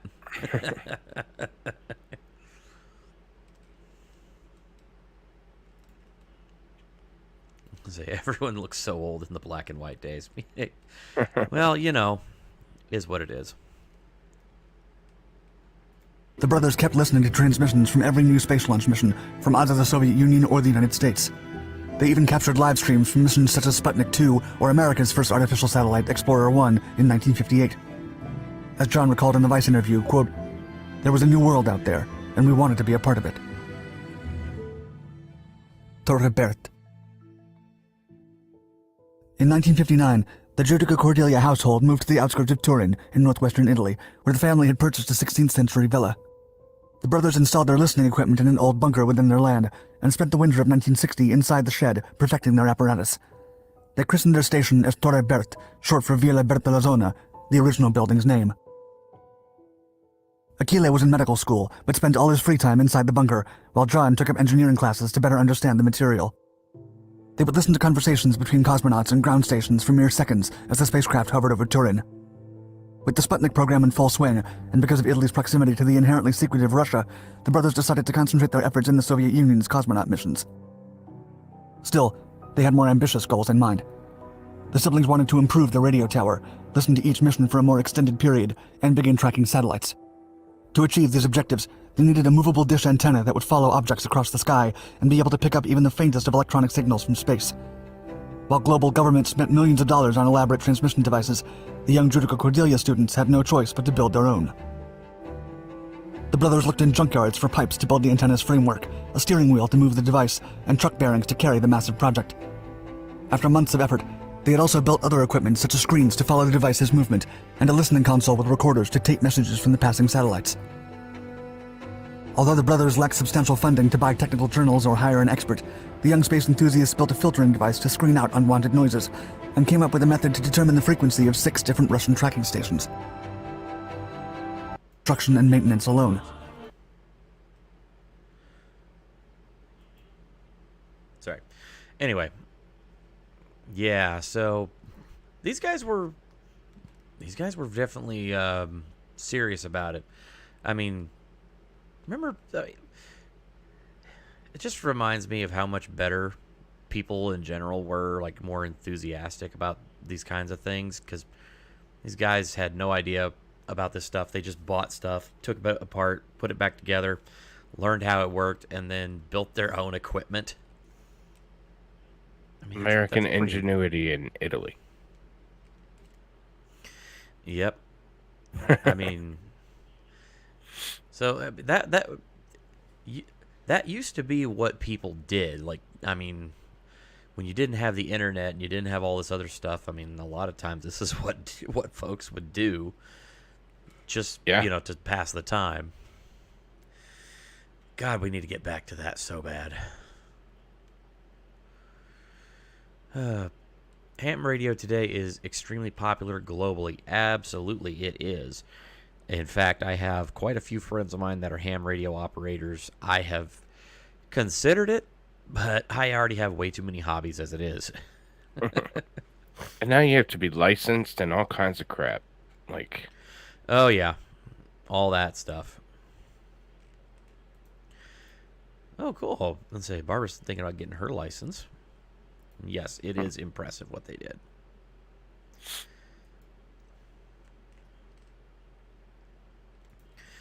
Lots of geeks doing that stuff somewhere. Yep.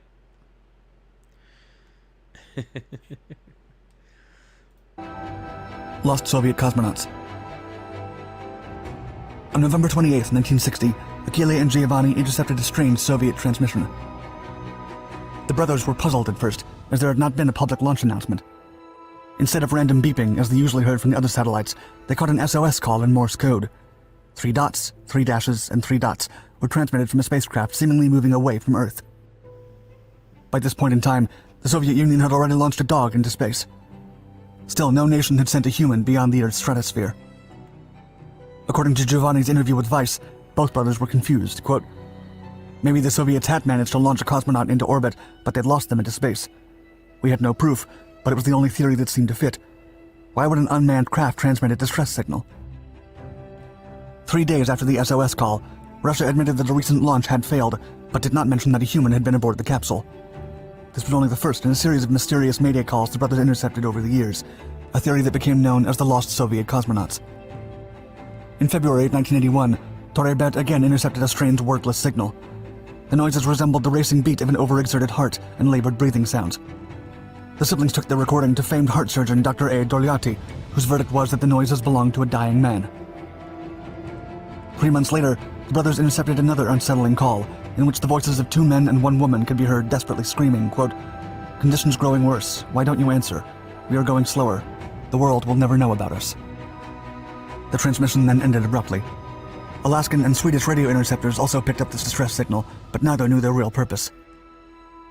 During the time of these recordings, the Soviet Union announced their first successful human-crewed mission, in which Yuri Gagarin orbited the Earth.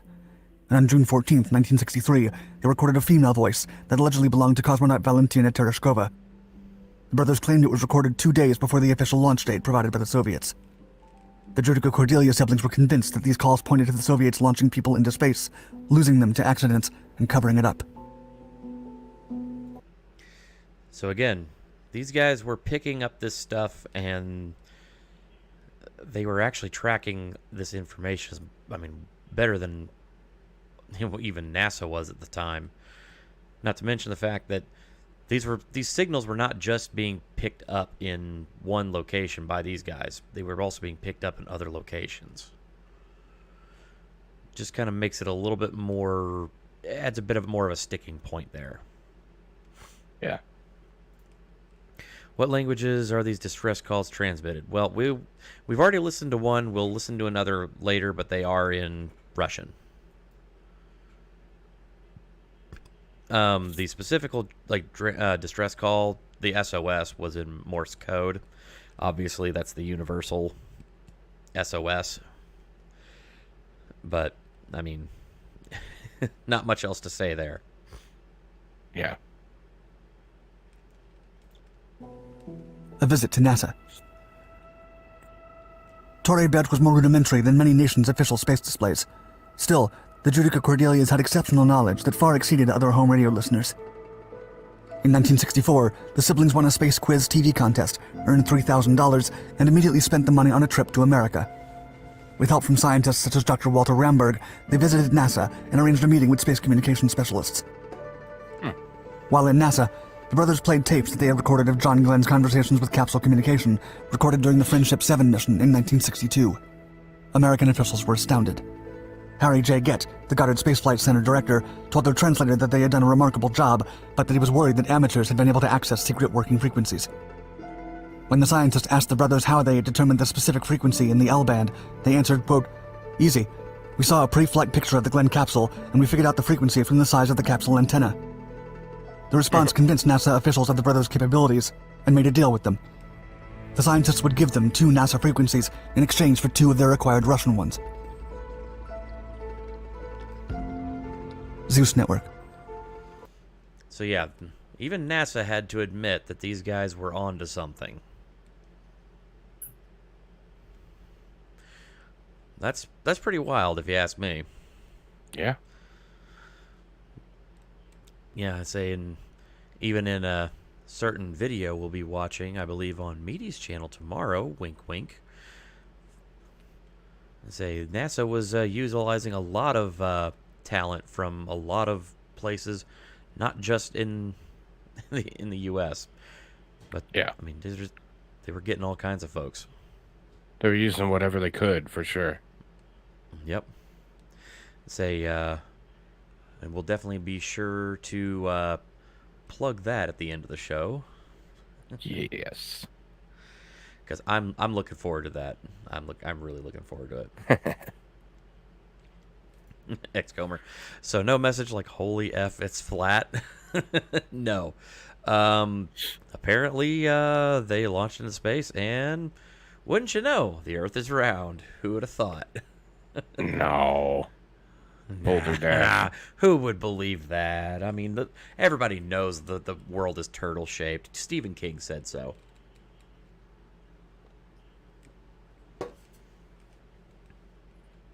No, it's not. Looks like a watermelon. Tweety, say SOS is standard Morse code, especially if radios go out. Yes. Yeah, it's kind of Morse code is kind of universally and, universally recognized.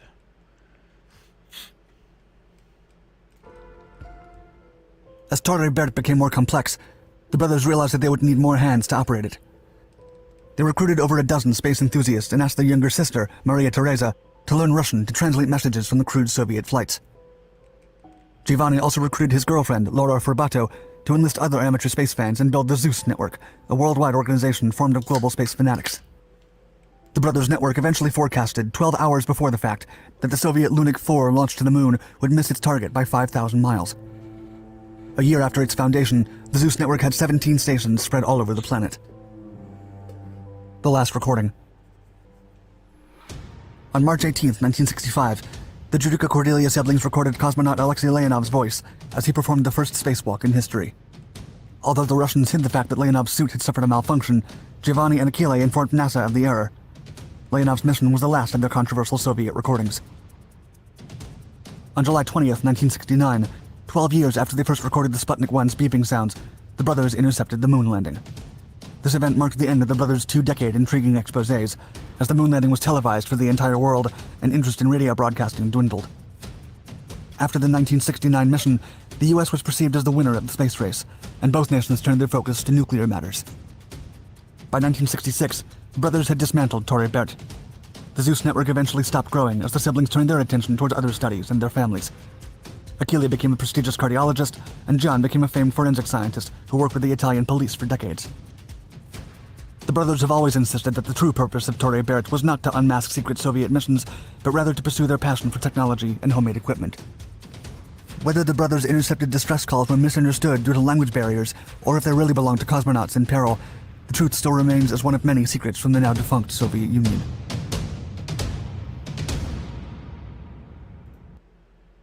All right. And that's kind of the history on the Judica Cordiglia brothers and some of what they captured. So, with that, let's have a listen to probably their most famous recording. Apparently a female Soviet space pilot on May 16th, 1961. They picked up her her signal as she was undergoing re-entry and burned up in the atmosphere. Oh, that's terrifying. Yep. Absolutely terrifying.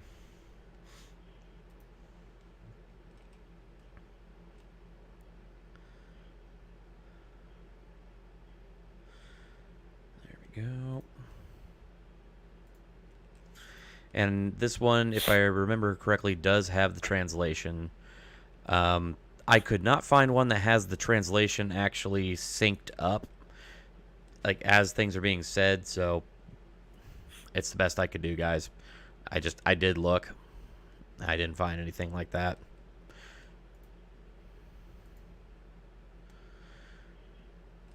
May 16th, 1961, Achille and brother Giovanni Battista claim, the Judica Cordiglia brothers, claimed to have heard radio communications taken from from secret Soviet Union space missions. Of dying sounds of suffocating lost cosmonaut, they recorded the voice of a female cosmonaut re-entering Earth's atmosphere in a malfunctioning spacecraft. Listen to her voice recording in translation, background in Russian. But she's complaining the entire time. Am I right?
Pretty terrifying. Yep. That's, damn. And especially that last part. Am I going to crash? She had no idea what was going on. No way of controlling it. Yeah. Wow. Yep. Apparently, Tweety thinks that it sounds like a 25-year-old dude. Okay.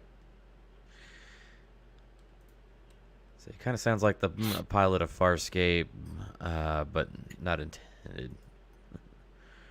Or is a pun not intended? Okay, yeah, I got it. That's awful. Sounds like a young man. Scary. Yep, F to pay respects. Yep.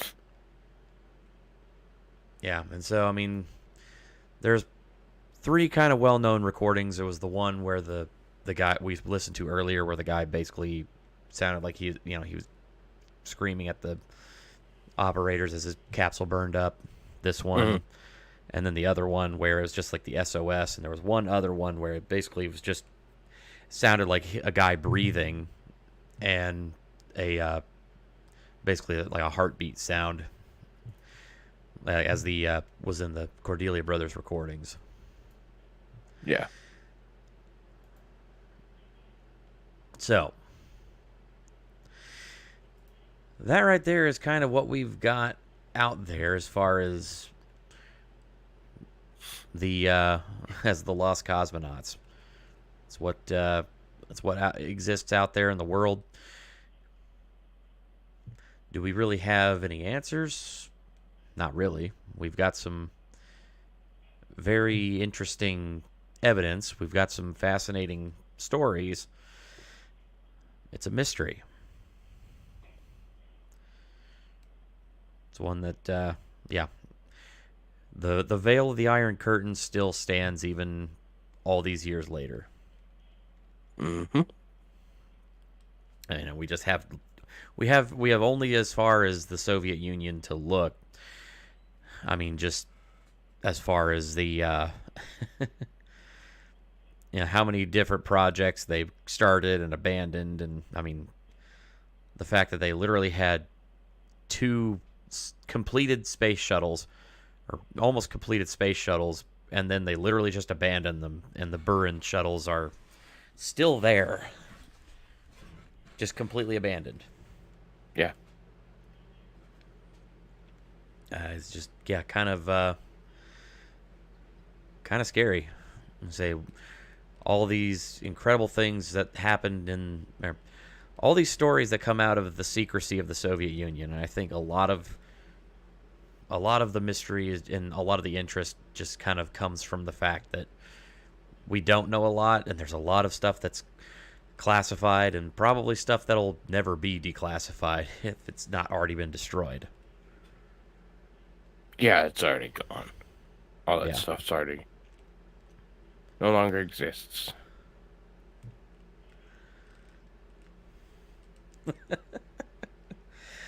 A woman would not have been that calm. That's what I said. She was probably complaining the whole way down. I mean, she kept saying she was hot. I mean, the hull of the craft was only getting to 9,000 degrees. Isabella, you're right. I would be screeching and peering all over the cockpit because I'm a dumb woman. My uterus has opinions about it being a woman. Oh, Wild Red. Yep, it's all memory hold. Yep. Dude, I'm screwdriving my thumbs. I couldn't move. I don't know if I should be reading that.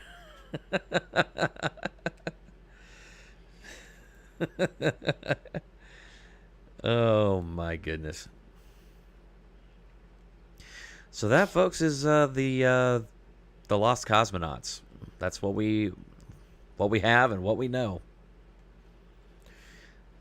So hope that it was I hope this was at least if nothing else, at least entertaining, and I hope that also, I mean, if nothing else, it does kind of pique the curiosity.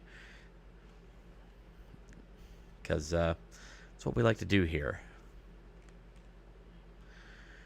Meaty, you got any thoughts there?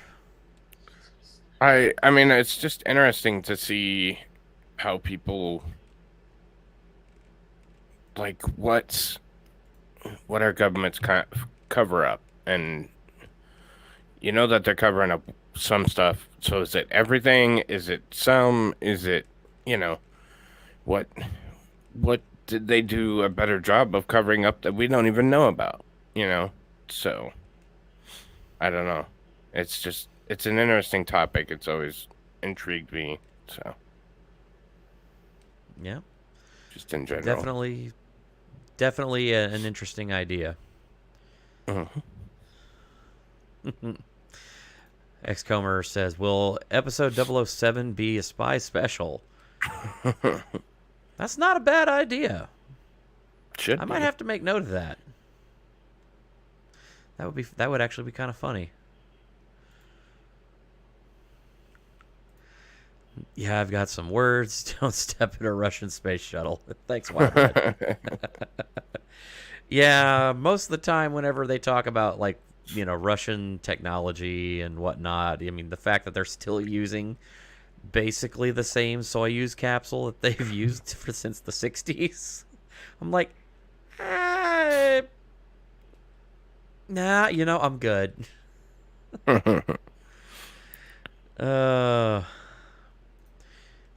How many monkeys were sent up before humans? I don't know. I have to figure that one out.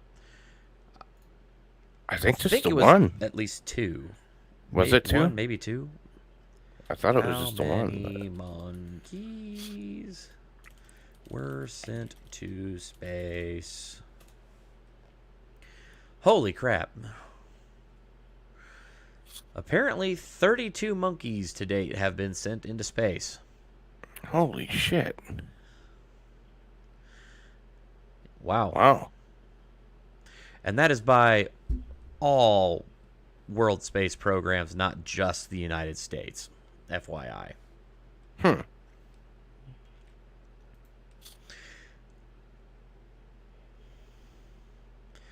Interesting. That seems like kind of a high number. That seems... Yeah, I thought, like, you know, one or two and then a dog, Laika the dog, which, sorry, folks, Laika the dog, yeah, it didn't last very long in space and then burned up on re-entry about 6 months later. Yep. Sorry.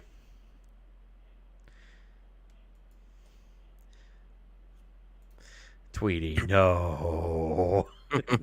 No. Desert, how many came back alive? Didn't look that far, but I'm gonna take a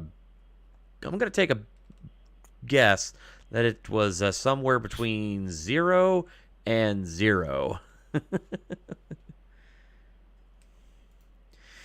Wait, Kaiser Laika wasn't the only one. Okay, I think that they probably sent up more than one dog, but probably the most famous one.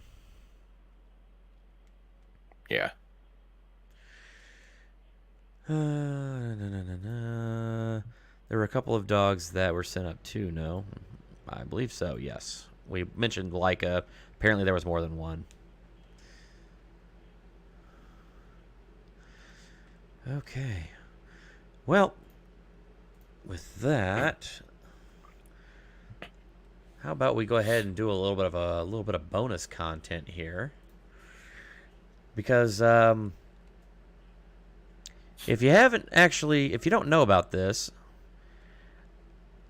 there's a pretty fascinating apparent ritual regarding Russian space launches, starting with Yuri Gagarin, and has been continuing to this day. Apparently, they follow a very strict ritual that they have to do before each space flight. Very strict. Yep. Very strange. Let's see if I can find that.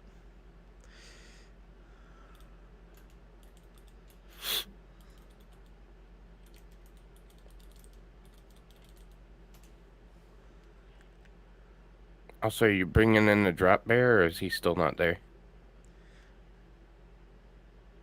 The what now? Are you bringing in the drop bear, Ozzy? He has a link. I don't believe he's available. I think he said earlier that he's a little bit buried right now and can't get to it. But he does have a link, and he is available there to go ahead and use that at any point during the broadcast. So, Okay. yeah. Well, we just hit 2 hours, so I can say it. Fuck Ozzy. I've been so good the whole day. I haven't said a single bad word. I appreciate that. I do appreciate that you were conscious of my attempts to stay somewhat within the lines of YouTube, but okay. We made it to 2 hours. Yep. With that, we did.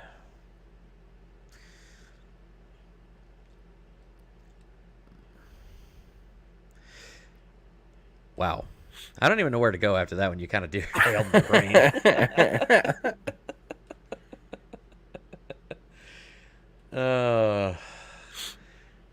Wow.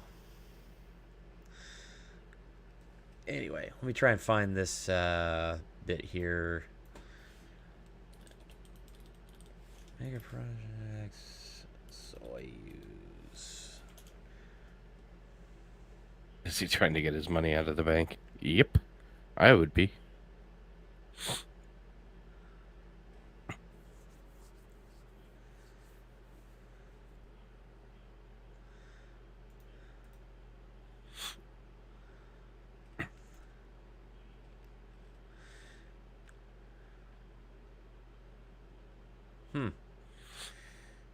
I can't find it now all of a sudden.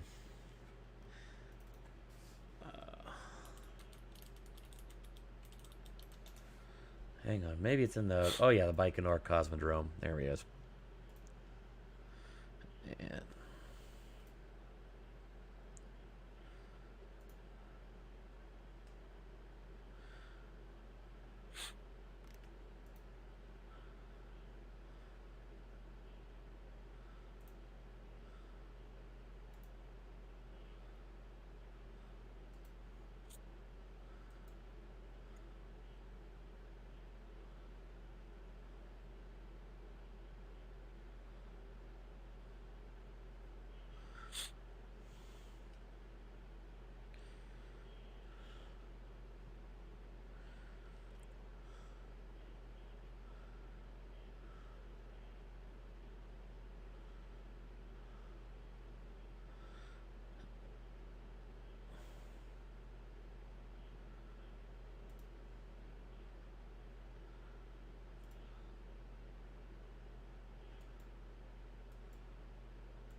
Okay, trying to find this article, or this bit here.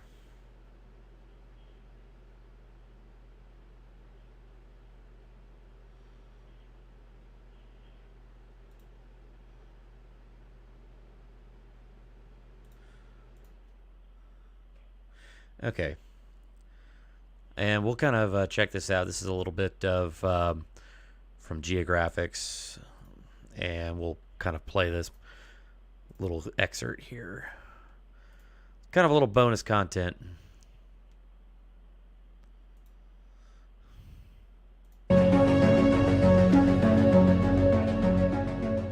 After Korolev died, Baikonur didn't exactly fall into disuse. It continued to send cosmonauts into space, including hitting a small number of firsts, from the first woman in space to the first spacewalk to the first rover on another celestial body. In 1978, the Soviets even signed an agreement with a dozen other countries to send astronauts from all over the world into orbit. Over the hundreds of missions that followed, a strange belief system began to grow up around the launches, a set of rituals hovering somewhere between tradition and religion. So let's take a little look at them, shall we? The first thing...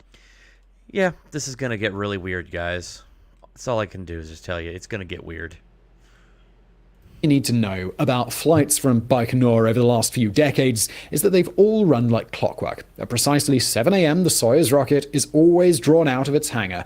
Weirdly, the vehicle that does the towing has only one functioning headlight. No one really knows why, except it's meant to bring good luck. And when you're sat on top of a giant bomb aimed at the inky depths of space, good luck is something you are definitely going to be needing. After the Soyuz Especially takes when you its have place on the launch pad, all it's that. blessed by Russian Orthodox priests who sprinkle it with holy water. Then they step back and wait for the cosmonauts, at which point the rituals get really weird. The night before any flight, anyone taking off from Baikonur is expected to stay in the same hotel where they all watch the 1969 Soviet comedy musical western White Son of the Desert. We've only seen clips from this movie on YouTube, but it looks like what you get if you mixed Monty Python with a box of your grandpa's old Hustler magazines and topped it off with a sprinkling of Das Kapital. In other words, it's utterly bizarre. Moxie. It's really effing weird. Yeah, I can neither confirm nor deny that I may have had to research this for purposes and seen clips online. And Russian cinema, man, is a weird place to go. It makes some of the stuff we had in the West, like even during the really experimental period of filmmaking, look tame by comparison. Python movie over, the cosmonauts then all sign their names on their hotel room doors in black Sharpie pen.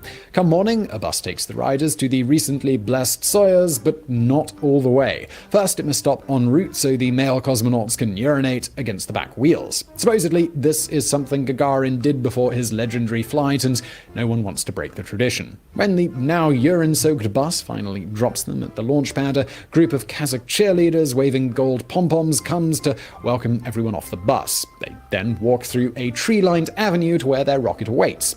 Incidentally, this avenue is another ritual. Every cosmonaut who flies from Baikonur is asked to plant a tree before they go. Finally, as the crew sits in their capsule ready for liftoff, ground control plays them a mixtape of 4 songs. Traditionally, these were Russian love songs, although things like Elton John's Rocket Man have been known to sneak in. With this done, the rituals are finally complete. Assured they will return safely, the cosmonauts then lift off for the stars. Okay, and that is if you ever have to lift off in a Soyuz rocket, that's the ritual you're going to have to go through. So, big thanks to Simon Whistler and Geographics channel for that little excerpt there. If you want to check out that one, it's a full mini documentary, about 24 minutes, on Baikonur Cosmodrome. It's worth the watch. Very educational, and same with all of his other channels and projects. Mm-hmm. I learn a lot watching them. I love little mini documentaries like that. All right. So, we got, so that is all of that. And I guess we'll go ahead and cover a quick final topic that was sent to us by the sent to us by the it was like the great Aussie overlord. So, Are you previewing something when you just said that? Wild Bread, by the way, send me. I want to ride the piss bus. No, that's a different bus. oh, Altogether. I want to ride the. there's a different bus called the piss bus. Yeah. Apparently, it's just something that happened, and everybody's too scared of bad luck to do anything differently. So, I guess that's that. I'll DM you a clip, Wild Red. Yeah. All right. So, in honor of our favorite Aussie, let's go ahead and play this quick little clip.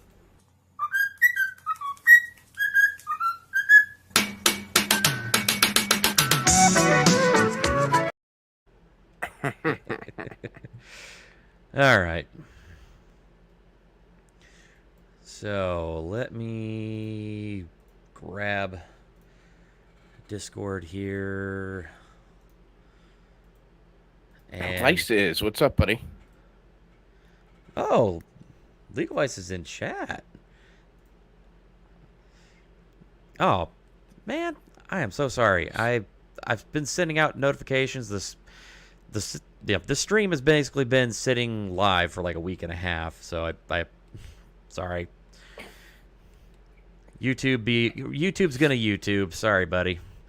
But hey, we got a great new intro for the show. Might have to play that to close us out as well. But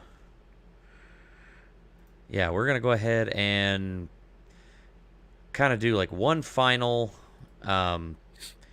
story here before we sign off for the night. Apparently, this is from Australia. Oh, this is a video. Let me see if I can grab like an actual news article so I don't have to worry about some news organization trying to yeet my channel. Yes, YouTube sucks. But we also love YouTube. We also kind of don't. Which is also why we're growing our channels simultaneously on YouTube and on Rumble. So, all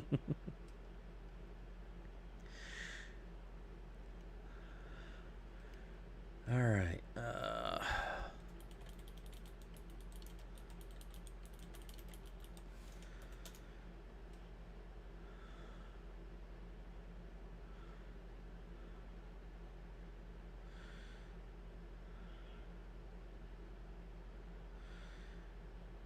Trying to find any of this here. Let's go past 24 hours.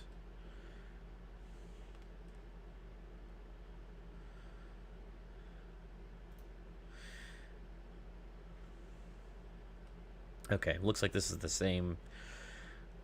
Looks like this is the same news organization. Yep, 7 News, but this is a an actual like article about this. So again, folks, this was sent to me by our favorite Aussie. So, major Australian banks scraps cash transactions and move toward cashless society. There's a danger here of excluding some elements of our society. That's absolutely friggin' terrifying. A major Australian bank has canned over-the-counter cash transactions. In some branch locations, a move towards a cashless society. ANZ said it decided to scrap in-branch transactions as demand had halved in the past 4 years. The small number of affected branch locations, which were not disclosed, have smart ATMs where such transactions can be performed. Cash and check deposits and cash withdrawals can continue to be made by using our smart ATM and coin deposit machines. Swinburne University technology professor Steve Worthington dubbed the future forward move as exclusionary. Senior citizens, new migrants, people who are disabled, they do need face-to-face help. There's a danger here of excluding some elements of our society. Almost as if that might be part of the idea. Just saying. Personal opinion, not actually part of the article, so don't get your panties in a twist. We're over 2 hours, so Salty Kaiser's coming out. All right. But ANZ told 7 News AU, we have staff on hand to help customers who might be using smart ATMs for the first time. The bank was not only moving towards a cashless society, but ANZ's recent step away from cash handling was thrust into the spotlight when a Melbourne 3AW talkback radio host responding to an email from a concerned listener.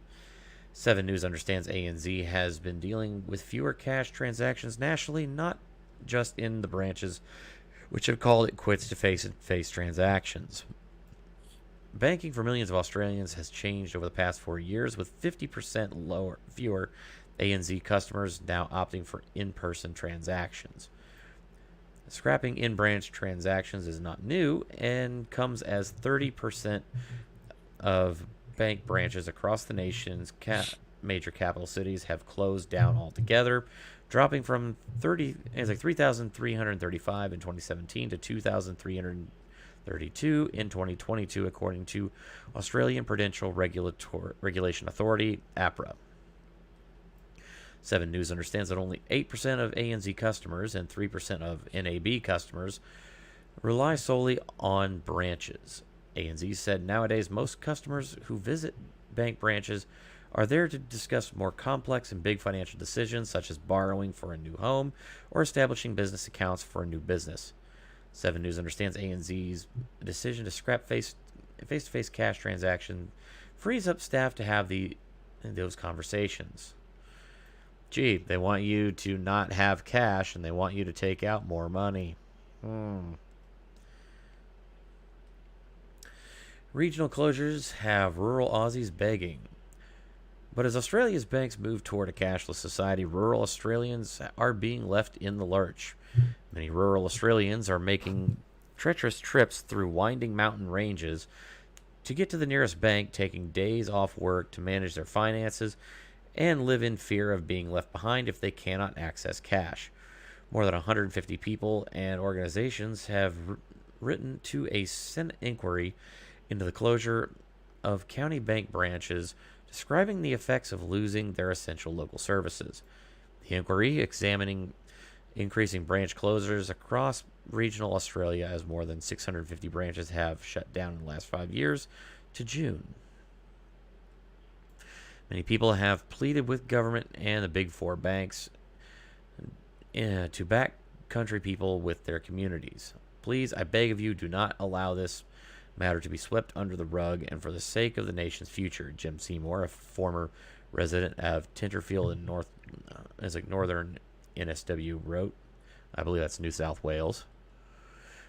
One bank customer told 7 News his local branch shut down 12 months ago, and he now travels to South Melbourne to do his banking, but says he doesn't know what he'll do if that branch closes too. The community of Alexandria, a region in regional Victoria, was concerned for his elderly people who will have to travel 68 kilometers to Healesville to do their banking when NAB closes its branch in May. The direct route to Healesville is via the Black Spur Drive, a scenic road known for its hairpin turns. The Black Spur is very windy and steep. It has a lot of wildlife crossing it. Has buses, log trucks, many tourists using it, one resident wrote. The road is often shrouded in fog, covered in ice. Many carers and elderly people have written about their fears of online scammers if they use digital services and being shut out from society if they cannot access cash. Submissions to the inquiry will close on Friday. Yeah. Woof. That's bad. Concerning. Extremely. Because you know who's pushing for this kind of stuff. Starts with a. Can I say his name?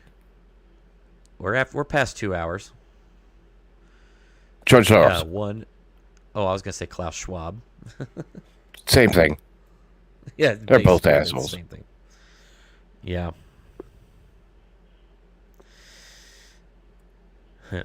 Someone saw an Aussie overlord. Well, he has a link. If he is ever available, he's more than welcome to come on. But I saw earlier, I think he is not able to. So, just FYI. Did you send up the Aussie signal? I sent up the Aussie signal. You flashed a kangaroo towards the South Pole. What is the Aussie signal? You flashed a kangaroo towards the South Pole? Oh, no. Oh. Hey, Shinny, how you doing? I just knew y'all works be on still. What am I missing? Just got here. Give me 30-second update. So, 30-second update is we just covered 2 hours of a bit of unsolved mystery with the lost cosmonauts of the Soviet Union, and then followed it up with a story courtesy of our very own Aussie overlord about Australian banks, at least one in particular, moving to scrap cash transactions and move toward a cashless society. Spoiler alert, bad. Bad. Chucky Schwab's still alive. Yeah, the aliens are keeping him alive. Let's be honest. Bad. Real quick, I gotta address this. The Apostle Steve over on Rumble sending in a $5 Rumble rant. Going to catch most of this on the replay, but figured I'd drop by real quick. Thank you so much, Stevie. You'll probably see this on the replay. I did catch it, but I was a little behind. So, thank you so much for your donation. Appreciate you watching. Say, everybody, please definitely, if you're not already subscribed, definitely subscribe, but I'm pretty sure you all are. And to be notified of future videos, there should be a little bell icon there for notifications when stuff goes out. So definitely hit that. But usually you can count on me being here on this channel on Wednesdays, 8:30 p.m. Eastern. Just set your clock and I'll be here. Some music. And I have an alternating show schedule right now of doing Edge of Reality, and then the following Wednesday we'll do Real Talk, and go from there. Can I address something real quick? I'm already cashless. Thank you. I'm trying. I'm trying to replay Crew 2. Yeah. Can I address something real quick? Yes, go right ahead. Shenny, thanks to your ass, I'm going to pick one up at noon tomorrow, and I'm not very happy about it. So, wait a minute, Mighty. Yes, dear. You're getting a puppy? Shut up. Because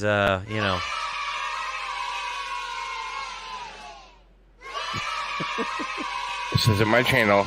I won't say a word. I'm gonna come.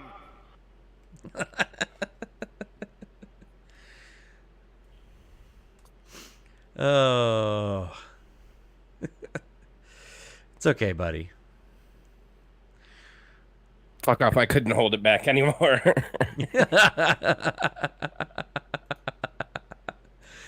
Oh, yeah. Everybody's excited about the new Mighty Meat Dog. Are you just going to call it the hot dog or the meat dog? I don't know. Maybe.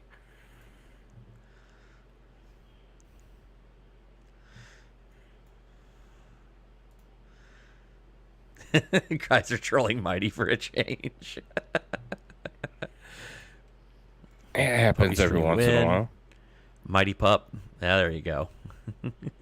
Damn well I'll show him tomorrow if we get him.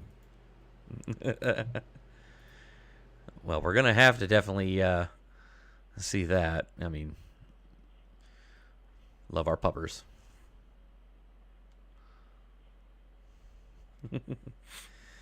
Oh, my goodness.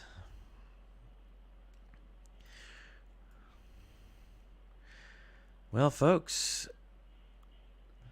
that is about it for me. That is about all we've got for tonight's show. So let's go ahead and close things out. We'll go around. So, Meat, what are we talking about tomorrow? If you haven't if you don't have a topic, I might have one for you. Well, tomorrow I'm not going to stream because we're doing Discord movie night. We're watching October Sky. And then Friday, as you all know, Lego stream or build and chat. Gonna need a drink by then with the new dog. And yeah, that's about all I got coming up right now. Very cool. At some point in the next couple of days, we're gonna need to cover the potential Twitter ban and how what the government's proposing is basically worse than the Patriot Act. Oh, I don't even want to touch that. I read it. I read about it today, and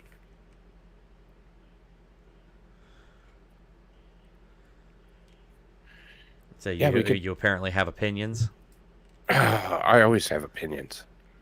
8:30. 8:30 Eastern. Okay. So, everybody, come on over to Mighty Meat's channel on his Discord for movie night tomorrow night, 8:30 p.m. Eastern, and we'll be watching a very cool movie. If you've not seen it, October Sky. It is a very good movie, very uplifting, and based on a true story. So, very cool. I've seen it a couple of times. It was one of those movies that my science teacher liked to put on days when she didn't want to teach. Let's be It's a great honest. movie. It's a great movie. You could do far worse if you're just trying to throw on a movie for kids to watch and kill time. Yeah. I actually went to, like I said, if you saw my day stream, Florida Part 1, actually went to Coldwood, West Virginia, where the main character is from. So. That is cool. Mm-hmm. All right. Well, folks, that's all for us tonight. We'll play you out here with a couple of quickie videos. But it wouldn't be a stream with me and Mighty if it wasn't for, I mean, it's like if we didn't have this.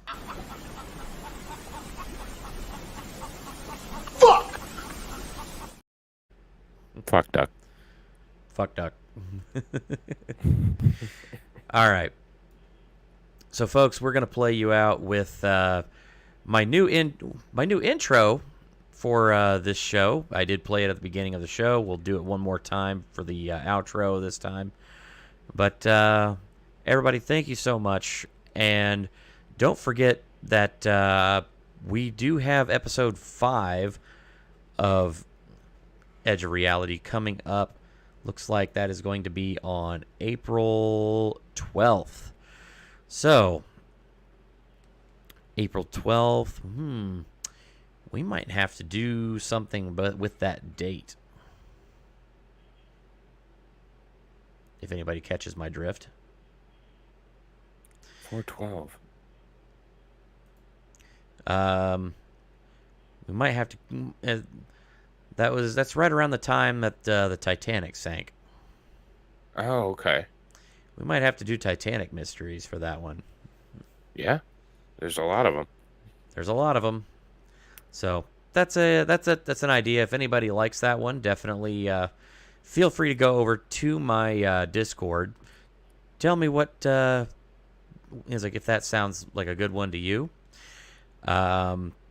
Also, there is somewhere in my Discord in the stream ideas section, there is actually a quiz on, actually it's the movies and TV for my next episode of Real Talk, kind of getting an idea of what you guys want to see for our next episode there. I will put up another quiz with some ideas there, and we'll do a poll, see what you guys want to do for the next Edge of Reality, but definitely going to consider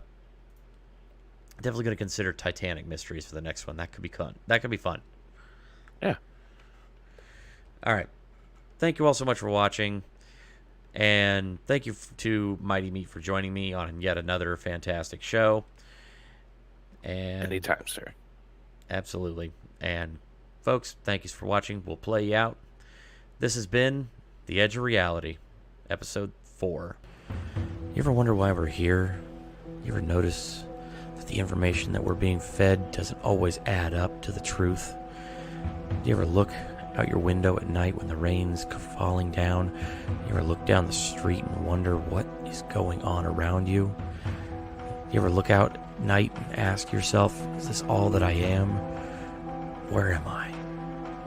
What am I? Is this all there is? Is this real life? As technology continues to bring us closer together, it also tears us further apart. We watch the skies and look at the planet around us and its natural beauty as it continues to march forward on and on and on, unending, unceasing, unwavering. And yet our world, everything that we've built, crumbles around us. We wonder, is this it? Is there more? There's gotta be. We can search. We want to learn. We want to understand. We want to see all that we can see, know that all that we can know. We want to look out there. We want to peek behind the veil. We want to ask the questions that nobody will answer. We want to light those fires, the sparks that ignite a curiosity in us. And we ask ourselves, what is out beyond all of that? Beyond